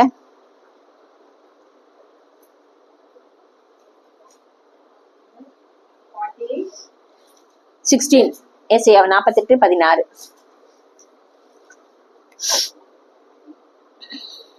நீங்கள் என் சமீபத்தில் நான் சொல்வதை கேளுங்கள். நான் ஆதி முதற் கொண்டு அந்தகாரத்தில் பேசவில்லை. அது உண்டான காலத்துவக்கி அங்கே நான் இருந்தேன்.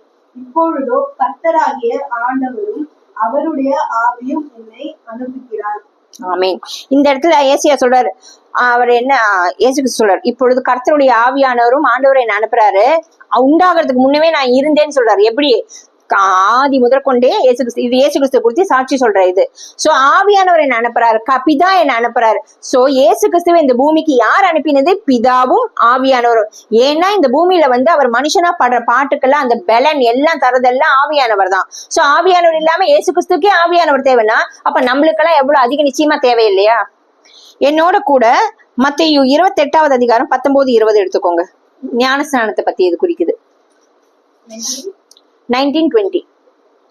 ஆகையால் நீங்கள் புறப்பட்டு போய் சகல ஜாதிகளையும் சீஷராக்கி பிதா குமாரன் பரிசுத்த ஆவியின் நாமத்திலே அவர்களுக்கு ஞானஸ்தானம் கொடுத்து, நான் உங்களுக்கு கட்டளையிட்ட யாவையும் அவர்கள் கை கொள்ளும்படி அவர்களுக்கு உபதேசம் பண்ணுங்கள். உலகத்தின் முடிவு பரியந்தம் சகல நாட்களிலும் நான் உங்களுடனே கூட இருக்கிறேன் என்றார். ஆமீன். இந்த இடத்துல ஞானஸ்தானம் எப்படி? பிதா குமாரன் பரிசுத்தாவியானவர். வெறும் இப்ப யாராவது உங்களுக்கு போய் சொன்னா, இல்ல வேற ஏதாவது கள்ள உபதேசம் வந்ததுன்னா இயேசு நாமத்தினால மட்டும்தான் ஞானஸ்நானம், இல்ல பிதாவின் நாமத்தினாலதான், இல்ல வெறும் பரிசுத்தாவியான இல்ல, பிதா குமாரன் பரிசுத்தாவியார் நாமத்தினாலதான் ஞானஸ்நானம். நம்ம புறப்பட்டு போய் என்ன பண்ணணுமா, நம்மளுக்கு கற்பித்ததை, நம்ம கத்துக்கொண்டதை மத்தவங்களுக்கு, நம்ம சீஷரா ஆக்கிட்டாரு இல்லையா நம்மள. இப்ப நம்ம புறப்பட்டு போய் பிதா குமாரன் பரிசுத்தாவின் நாமத்தான் ஞானஸ்நானம் கொடுத்து ஏசு கிறிஸ்து நம்மளுக்கு சொல்லி கொடுத்தது எல்லாத்தையும் சொல்லி கொடுக்கணும். உலகத்தில் முடிவு பரியந்து நான் உங்க கூட இருப்பேன், நீங்க பயப்படாதீங்க, கலங்காதீங்க, நான் சொன்னத வேலையை மாத்திரம் செய்ய வேண்டியதுதான் உங்க வேலை. சோ ஆண்டவர் சொல்ற வேலையை நம்ம செய்யச்சு எப்பவுமே ஒரு தடை, ஒரு பயம், ஒரு கலக்கம் வரும். ஆனா இந்த வசனத்தை பிடிச்சுக்கோங்க. இல்ல ஏசப்பா நீங்க சொல்லிட்டீங்க, நாங்க புறப்பட்டு போறோம், நாங்க மத்தவங்களை உங்க சீஷரா சிஷியா மாத்துறதுக்கு எங்களை அர்ப்பணிக்கிறோம், பிதா குமாரன் பரிசுத்த நாம தான் எங்க ஞானஸ்நானம் கொடுக்கறோம், நீங்க எங்க கூட இருப்பதற்காக நன்றின்னு சொல்லுங்க. பயம் வறட்சியில இந்த வசனத்தை அறிக்கையிடுங்க. ஏன்னா அவர் நான் கூடவே இருப்பேன்னு சொல்லியிருக்காரு. எப்ப இருப்பாரு? அவர் சொன்ன வேலையை செய்யறச்சு. ஆமீன். அடுத்தது நம்ம இது பார்த்திருக்கோம், ஆல்ரெடி நம்மளுக்கு தெரியும், இயேசு கிறிஸ்துவும் பிதாவும் பரிசுத்த ஆவியானவரும் ஒண்ணுதான். இதுக்கான வசனம் நிறைய இருக்கு. நான் ஜஸ்ட் உங்களுக்கு சொல்லிக்கிட்டே போறேன், நீங்க வீட்டுல தியானிங்க. ஏசாயா 48:16 இருக்கும், யோவான் 14:16-26 இருக்கும், மத்தேயு 1:18-20 இருக்கும், லூக்கா 1:35 இருக்கும், மத்தேயு 3:11 இருக்கு, 1 கொரிந்தியர் 12:13 இருக்கு, மத்தேயு 28:19-20 இருக்கு. இது எல்லாத்துலயுமே வந்து எப்படின்னாக்க பிதா குமாரன் பரிசுத்தாவியர் 3 பேருமே ஒன்று அப்படிங்கிற மாதிரி தெரியுது. அடுத்தது என்னோட கூட 1 கொரிந்தியர் 12:4-6 எடுத்துக்கோங்க.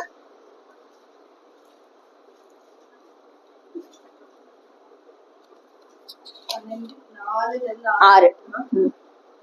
வரங்களில் வித்தியாசங்கள் உண்டு, ஆவியானவர் ஒருவரே. ஊழியங்களிலேயும் வித்தியாசங்கள் உண்டு, கர்த்தர் ஒருவரே. கிரியைகளிலேயும் வித்தியாசங்கள் உண்டு, எல்லாருக்குள்ளும் எல்லாவற்றையும் நடப்பிக்கிற தேவன் ஒருவரே. ஆமீன். இது என்னத்துக்குன்னா, this is purely for ministry. நான் ஒரு மிராக்கல் செய்யறேன், அற்புதம் செய்யறேன்னு ஏன் சொந்த வாழ்வுக்கு யூஸ் பண்றதுக்காக ஆவியானவர் வரங்களை கொடுக்கவே இல்லை. நல்லா தெரிஞ்சுக்கோங்க, ஆவியின் வரங்கள் யார் யாருக்கு எதுக்காக கொடுக்கப்படுதுன்னா பியூர்லி ஃபார் மினிஸ்ட்ரி. உங்களுக்கு ஆவியானவர் வரம் கொடுத்திருக்காருன்னா அந்த வரத்தை அப்படியே பூட்டி வைக்காதீங்க, அதை அனல் மூட்டுங்க. அந்த வரம் தேவ சபை கட்டுறதுக்காக, தேவராஜ்யம் கட்டுறதுக்காக தானே தவிர வேற எதுக்குள்ள. அதுல வாசிக்கடிச்சு அவங்களுக்கு யார் யாருக்கு எந்தெந்த வரம் கொடுக்கணும் ஆவியானவர் சித்தம் கொள்றாரோ அந்த அந்த வரத்தின்படி, அந்தந்த அவர் சித்தத்தின்படி ஒருத்தருக்கு சுகமளிக்கிற வரம் இருக்கலாம், ஒருத்தருக்கு ப்ராஃபஸி சொல்றது இருக்கலாம், ஒருத்தங்களுக்கு வந்து வேற விதமா கண்டித்து போதிக்கிற வரமா இருக்கலாம். ஆனா அந்த வரத்தை அவர் எப்படி கொடுக்குறாருன்னா யார் யாருக்கு எப்பப்ப என்ன தேவையோ அந்த வரத்தை கொடுக்குறாரு. அந்த வரம் நம்ம சொந்த பிரயோஜனத்துக்கு இல்ல, அதை வச்சு காசு சம்பாதிக்கிறதுக்கு, பேர் புகழ் சம்பாதிக்கிறதுக்கு நிச்சயமா கிடையாது. அது ஆவியானவரை விசனப்படுத்துற காரியம். அந்த வரத்தை வச்சு தேவராஜ்யம் கட்டும்படியாகும். ஒரு ஆத்மா வராங்க, ஒரு பிசாசு பிடினால வராங்கன்னா அந்த இடத்துல அந்த வரத்தை ஆண்டவரோட நாமத்தை உச்சரித்து தேவ நாமத்தினால, இயேசு நாமத்தினால அந்த பிசாசு கட்டுகள் இருந்து அவங்களுக்கு விடுதலை ஆக்குற வரத்தை ஆண்டவர் கொடுக்குறாருன்னா அந்த வரத்தை நீங்க பிரயோஜனப்படுத்துறது உங்களுக்காகவோ உங்க சுயநல லாபத்துக்காகவோ இல்ல. அந்த ஆத்மாக்கு விடுதலை வந்து தேவநாமம் மகிமைப்படணும், அந்த ஆத்மா ரட்சிப்புக்குள்ள வரணும். சோ அவங்களுக்கு ஆண்டவர் பகுத்தளிக்கிறார் அந்த வரத்தை. சோ ஆவியானவர் கொடுக்கிற வரம் எதுக்காகனாக்க purely only for ministry, not for நம்மளோட சொந்த லாபத்துக்கு இல்ல. அடுத்தது பிளெஸிங்ஸ், ஆசீர்வாதம். 2 கொரிந்தியர் 13:14.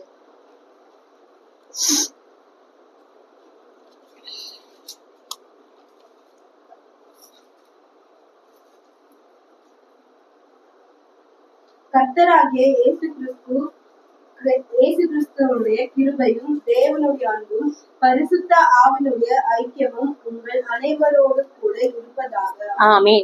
இதை விட உங்களுக்கு யாராவது வந்து பிளெஸிங்ஸா சில வசனங்கள், ஐயோ எனக்கு வந்து வாக்குத்தத்தம் இந்த வசனம் வரலையே, அந்த வசனம் வரலையே, இந்த வசனம் வரலையே, இல்ல புது வருஷத்துல வந்து உங்களுக்கு இந்த கார்டு கொடுப்பாங்க, பிளெஸிங் கார்டு, அந்த இது வாக்குத்தத்தங்கள், எந்த கார்டு வருதோ எல்லாமே வேதத்துல இருக்கிற வாக்குத்தத்தங்கள் எல்லாமே நம்மளுக்கு பிளெஸிங்ஸ் தான்.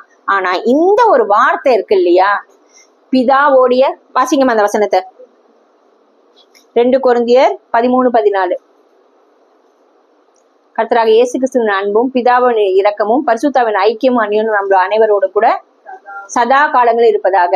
3 பேரோட இதுவும், இதை விட வேற என்ன பிளெஸிங் வேணும்னு யோசிச்சு பாருங்க. உங்களுக்கு என்னைக்காவது குறைவா இருக்கா, எனக்கு பிளெஸிங் கிடைக்கல ஆண்டவரே நீங்க சொன்ன வார்த்தை நடக்கலைங்கச்சு, இதை நினைச்சு பாருங்க. இயேசு கிறிஸ்துவோட அன்பு இருக்கு, இயேசு கிறிஸ்துவ கிருபை இருக்கு. இயேசு கிறிஸ்துவோட கிருபையும் பிதாவுடைய அன்பும் பரிசுத்தாவியனோட ஐக்கியமும் அந்நியோனமும் நம்மளோட கூட சதா சர்வ காலங்களிலும் இருக்கு. இதை அறிக்கிட்டுக்கிட்டே இருங்க. அப்ப தேவனுடைய கிருபை இருக்கு, தேவனுடைய அன்பு இருக்கு, தேவனுடைய ஐக்கியமும் அரவணைப்பும் ஆலோசனை நம்மளோட கூட சதா. இதை விட வேற என்ன வேணும் பிளெஸிங் நீங்க சொல்லுங்க. இது இருந்தாலே மத்த எல்லா பிளெஸிங்ஸும் அதுக்குள்ள அடக்கும். சோ 3 பேரோட இதுவுமே வந்துருது. தேவ கிருபை வருது, இயேசுவ அன்பு வருது, கிருபை வருது, பரிசுத்தாவியனுடைய அரவணைப்புனா எப்படின்னாக்கா ஒரு தாயும் தகப்பனும் பிள்ளைய அரவணைச்சுக்கிறாங்களா கட்டி, அப்படி ஆவியானவர் உங்களை கட்டி பிடிச்சிட்டு இருக்காரு, உங்களுக்குள்ள இருக்காரு. நீங்க நான் தனியா இருக்கேன், சோர்ந்து போயிருக்கேன், எனக்கு யாரும் இல்ல சொல்லுங்க, ஆவியானவர் உங்களை கட்டி தழுவி இருக்கிறத உணருங்க, உங்களுக்குள்ள இருக்கிறத உணருங்க. நீங்க லோன்லியா ஃபீல் பண்ணிச்சு, லோவா ஃபீல் பண்ணிச்சு, இந்த வசனத்தை அறிக்கையிடுங்க. இதை விட வேற என்ன வேணும்?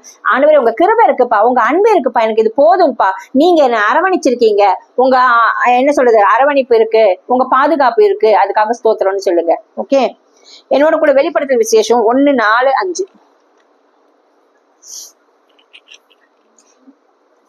யோவான் ஆசியாவில் உள்ள 7 சபைகளுக்கும் எழுதியிருக்கிறதாவது, இருக்கிறவரும் இருந்தவரும் வருகிறவருமானவராலும் அவருடைய சிங்காசனத்திற்கு முன்பாக இருக்கிற 7 ஆவிகளாலும் உண்மையுள்ள சாட்சியும் மரித்தோரிலிருந்து முதற் பிறந்தவரும் பூமியின் ராஜாக்களுக்கு அதிபதியுமாகிய இயேசு கிறிஸ்துவினாலும் உங்களுக்கு கிருபையும் சமாதானமும் உண்டாவதாக.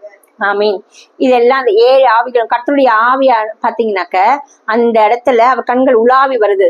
சோ இயேசு கிறிஸ்துவோட கிருபையும் அன்பும் நம்ம எல்லாரோட கூட இருக்கட்டும்னு ஆவியானவர் நமக்கு அங்க சாட்சி கொடுக்கிறாரு அந்த இடத்துல.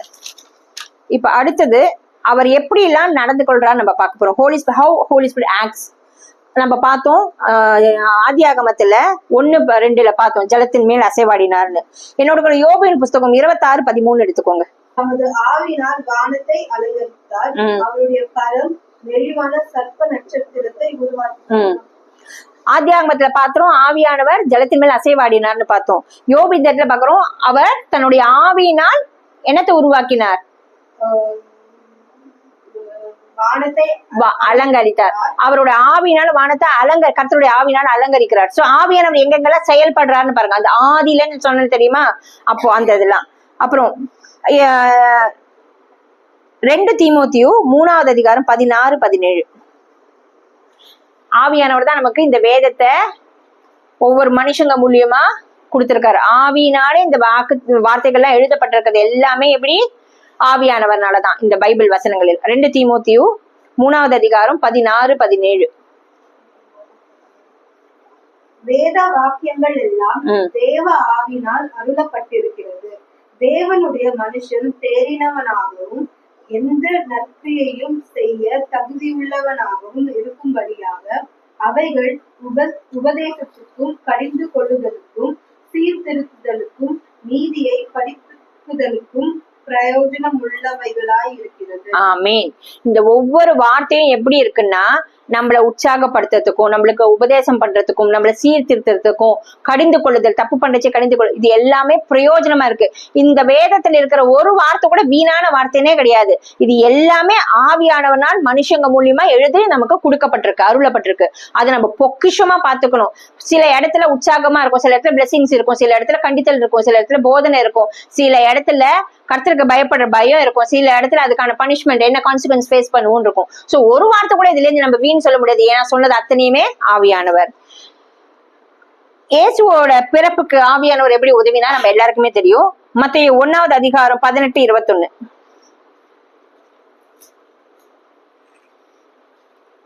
புரியுதா சொல்றது இதெல்லாம்? 21 இயேசு கிறிஸ்துவினுடைய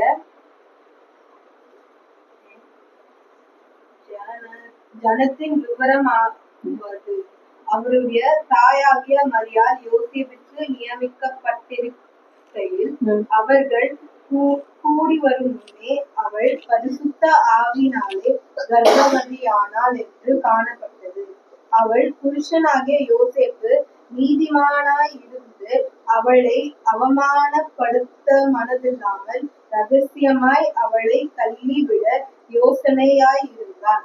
அவன் இப்படி சிந்தித்துக் கொண்டிருக்கையில் கர்த்தருடைய தூதன் சொப்பனத்தில் அவனுக்கு காணப்பட்டு, தாவீதின் குமாரனாகிய யோசேப்பே, உன் மனைவியாகிய மரியாளை சேர்த்து கொள்ள ஐயப்படாதே, அவளிடத்தில் உற்பத்தியாயிருக்கிறது பரிசுத்த ஆவியினால் உண்டானது.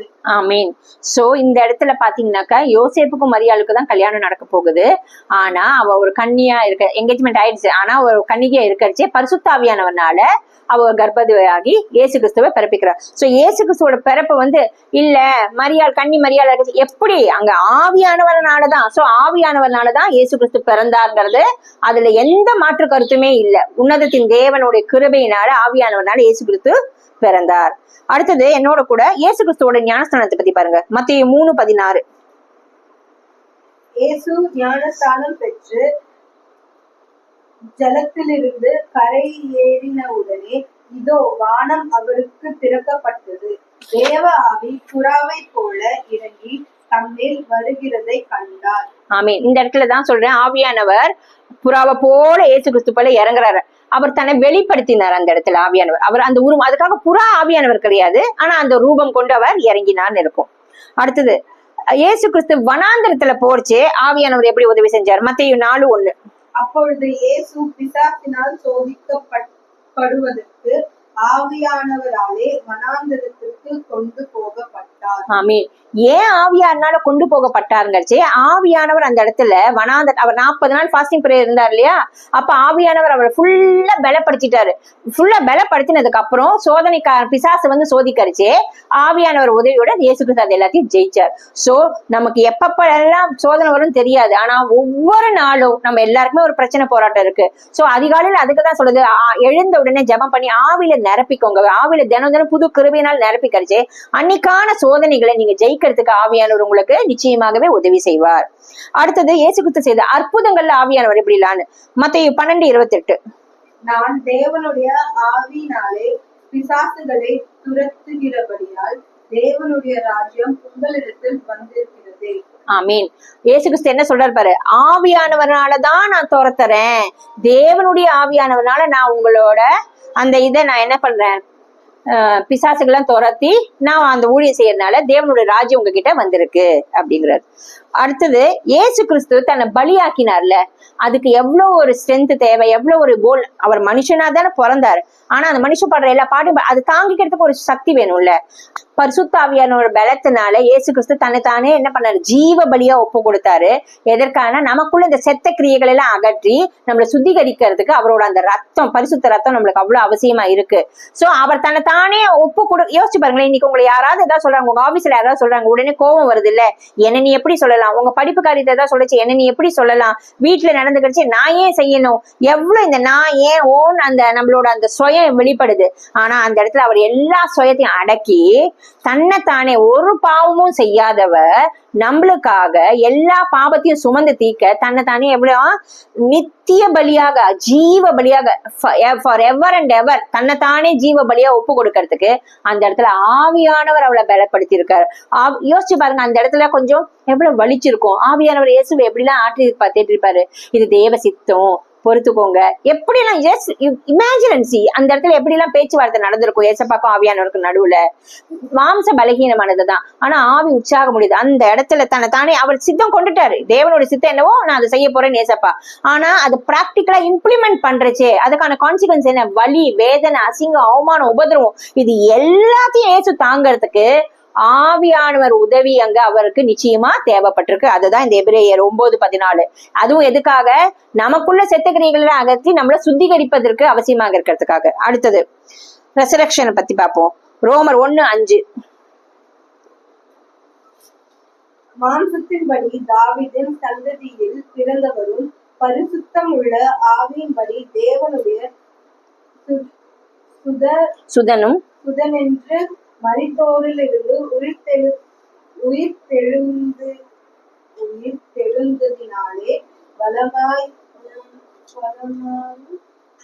பலமாய் ரூபிக்கப்பட்ட தேவகுமாரனுமாய் இருக்கிறார். ஆமீன். இந்த இடத்துல பார்த்தோம் அவர் ரிசரக்ஷனை பத்தி, உயிர்த்தெழுதலை பத்தி. அந்த இடத்துல ஆவியானவர்னால அந்த ஒரு லைன் என்ன, ஆவியின்படி தேவனுடைய ஆவியினால, பரிசுத்தாவியார்னால தேவனுடைய குமாரன் என்று அந்த இடத்துல அவருக்கு சொல்லப்பட்டிருக்கு. சோ ஆவியானவர் அந்த இடத்துல சாட்சி கொடுக்கிறார், இவர் மரித்தோடு உயிரோட இந்த தேவனுடைய சுதன், இவர் தேவனுடைய குமாரன் அப்படின்னு. சோ இதெல்லாம் பார்த்துட்டோம். இப்ப நமக்கு நம்மளோட ரட்சிப்புக்கு, மேன் சால்வேஷனுக்கு ஆவியானவர் எப்படிலாம், சோ ஆவியானவர் எப்படிப்பட்டவர் தேவன்னு பார்த்தோம், அவர் சுபாவத்தை பார்த்தோம், அவர் என்னெல்லாம் செய்வார்னு பார்த்தோம். இப்போ இன்னைக்கு நம்ம வாழ்க்கைக்கு, நம்மளோட ரட்சிப்புக்கு, டே டு டே லைஃபுக்கு ஆவியானவர் என்ன செய்யறாரு, மினிஸ்ட்ரியில என்ன செய்ய போறாரு, பாவத்தை குறித்து என்ன சொல்றாருங்கிறத மட்டும் பார்த்துட்டு நம்ம முடிச்சிடலாம். என்னோட கூட யோவான் 16:7-8 எடுத்துக்கோங்க. நான் உங்களுக்கு உண்மையை சொல்லுகிறேன், நான் போகிறது உங்களுக்கு பிரயோஜனமாய் இருக்கும். நான் போகாதிருந்தால் தேற்றரவாளன் உங்களிடத்தில் வரார். நான் போவேனேயாகில் அவரை உங்களிடத்திற்கு அனுப்புவேன். அவர் வந்து பாவத்தை குறித்தும் நீதியை குறித்தும் நியாய தீர்ப்பை குறித்தும் உலகத்தை கண்டித்து உணர்த்துவார். இந்த இடத்துல ஒரு இது பாத்துக்கோங்க, நீங்க எல்லாம் நினைச்சுக்காதீங்க ஏசப்பா பரமேறி போனதுக்கு அப்புறம் தான் ஆவியானவர் மேலேந்து வந்தாங்க. இல்ல, அவர் ஆதியிலே ஜலத்தின் மேல் அசைவாடி கொண்டிருந்தார். சோ ஃப்ரம் த பிகினிங் முதல்ல இருந்தே ஆவியானவர் இருக்கார்.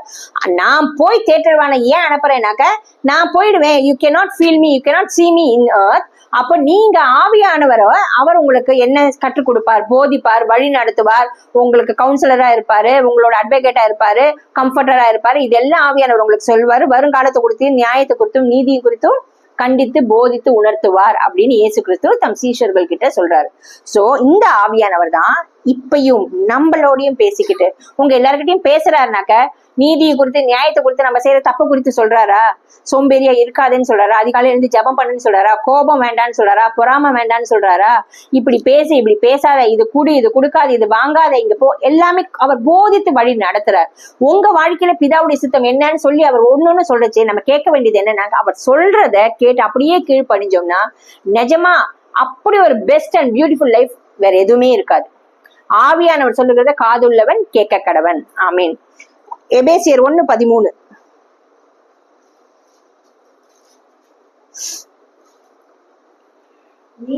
நீங்களும் உங்கள் ரட்சிப்பின் சுவிசேஷமாகிய சத்திய வசனத்தை கேட்டு விசுவாசிகளான போது வாக்குதத்தம் பண்ணப்பட்ட பரிசுத்த ஆவியால் அவருக்குள் முத்திரை போடப்பட்டீர்கள். ஆமீன். நம்ம என்னைக்கு ரட்சிக்கப்பட்டோமோ, என்னைக்கு ஆண்டவராக இயேசு கிறிஸ்துவ சொந்த ரட்சகரை ஏத்துக்கணுமோ, நம்ம பரிசுத்த ஆவியானால அவரோட அந்த சுவிசேஷத்தை நம்பி பரிசுத்த ஆவியாருக்குள்ள முத்திரை போட்டப்பட்டிருக்குமா. நம்ம எல்லாருமே ஆவியானவர் ஒரு முத்திரையை வச்சிருக்காரு. என்ன முத்திரை? இயேசு கிறிஸ்துவோட புள்ள, பிதாவோட புள்ள, நம்ம கர்த்தரோட ராஜ்யத்துக்குரியவர்கள்ங்கிற அந்த முத்திரைய அச்சாரமா ஆவியானவர் தான் நம்மளுக்கு அதை கொடுத்திருக்காரு. ஆமீன்.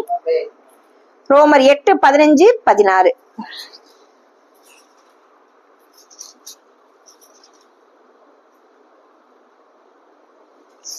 அந்தபடி திரும்பவும் பயப்படுகிறதற்கு நீங்கள் அடிமைத்தனத்தின் ஆவியை பெறாமல் அப்பா பிதாவே என்று கூப்பிட பண்ணுகிற புத்திர சுவிகாரத்தின் ஆவியை பெற்றீர்கள். நாம் தேவனுடைய பிள்ளைகளாயிருக்கிறோம் என்று ஆவியானவர் தாமே நம்முடைய ஆவியுடனே கூட சாட்சி கொடுக்கிறார். ஆமீன். நம்மளுக்கு சாட்சி கொடுக்கறது யாரா? ஆவியானவரே. நீங்க பயப்படாதீங்க. நீங்க முன்னாடி இருந்த பாவத்துக்கோ, நீங்க ஒரு காலத்துல பாவம் செஞ்சது, நம்ம எல்லாரும் பாவம் செஞ்சது உண்மைதான். அந்த பாவத்தை இயேசு கிறிஸ்து மன்னிச்சுட்டாரு. இப்ப திருப்பியும் ஐயோ நான் அப்படி இருந்தேனே நான் அப்படி இல்ல. நீங்க அந்த பாவத்துல இருந்து விடுதலை ஆயிட்டீங்க, அந்த பயத்துல இருந்து வெளியே வந்துட்டீங்க. என்ன கூப்பிடணுமா? நம்மளுக்கு அப்பா பிதாவே என்று கூப்பிடக்கூட புத்திர ஸ்வீகாரம்னாக்கா ஒரு பொண்ணா ஒரு பிள்ளையா அவரோட பசங்களா நம்ம இருக்கிறதுக்கு அவர் நம்மளை அபிஷேகிச்சிருக்காரு, அந்த ஆவியை கொடுத்திருக்காரு. அப்படிப்பட்ட ஆவிதான் உங்களுக்குள்ள இருக்குன்னு ஆவியானவரே நம்மளுக்காக சாட்சி கொடுக்கிறாராம். இது எவ்வளவு பெரிய பாக்கியம் சாகியம் நம்மளுக்கு. அதுக்காக ஆண்டவருக்கு நம்ம நன்றி சொல்லுவோம். 1 கொரிந்தியர் 12:13.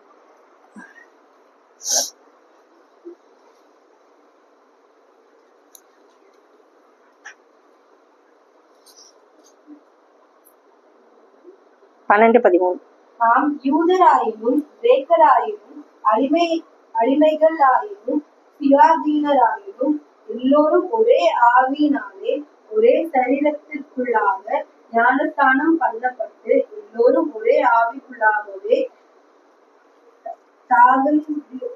தாகந்தீர்க்கப்பட்டோம். ஆமீன்.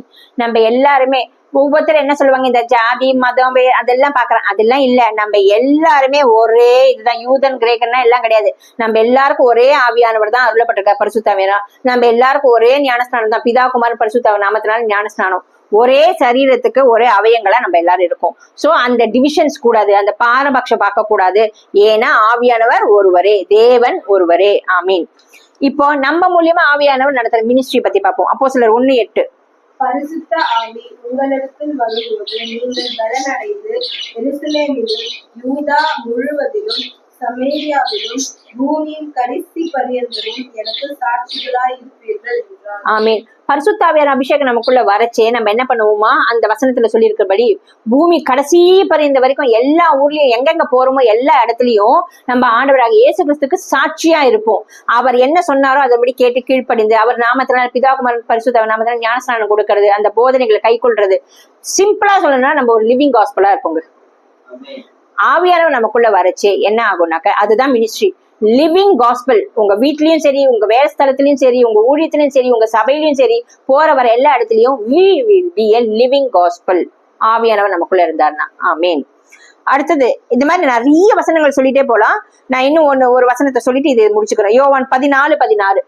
நான் பிதாவை வேண்டிக் கொள்ளுவேன், அப்பொழுது என்றென்றைக்கும் உங்களுடனே கூட இருக்கும்படிக்கு சத்திய ஆவியாகிய வேறொரு தேற்றரவாளனை அவர் உங்களுக்கு தந்தருள்வார். ஆமீன். இயேசு கிறிஸ்து நம்மளுக்காக சொல்றாரு, சீஷர்கள் கிட்ட அன்னைக்கு சொல்ற மாதிரி தான் இப்ப நம்மளுக்கு சொல்றாரு, நான் பிதாவை வேண்டிக் கொள்றேன், உங்க கூடவே எப்பவுமே இருக்கிறதுக்கு வேற ஒரு தேற்றரவான ஒரு கம்ஃபர்டர் ஆவியானவரை அவர் உங்களுக்கு தந்தருள்வார். சோ நீங்க பயப்படாதீங்க. சோ ஆவியானவர் இல்லாம நம்மளால மினிஸ்ட்ரி செய்ய முடியாது. அந்த ஆவியானவர் இல்லாம நம்ம we cannot live as a living gospel. அதெல்லாம் பார்த்துட்டோம். இன்னும் ஒரு வசனம் 1 கொரிந்தியர் 14:15. நிறைய வசனங்கள் இருக்கு, அது வேதத்துல நீங்க ஆராய்ஞ்சு நீங்க படிச்சு பாருங்க, நிச்சயமா ஆவியானவர் உங்களோட இடைப்படுவார். 1 கொரிந்தியர் 14:14-15. 14.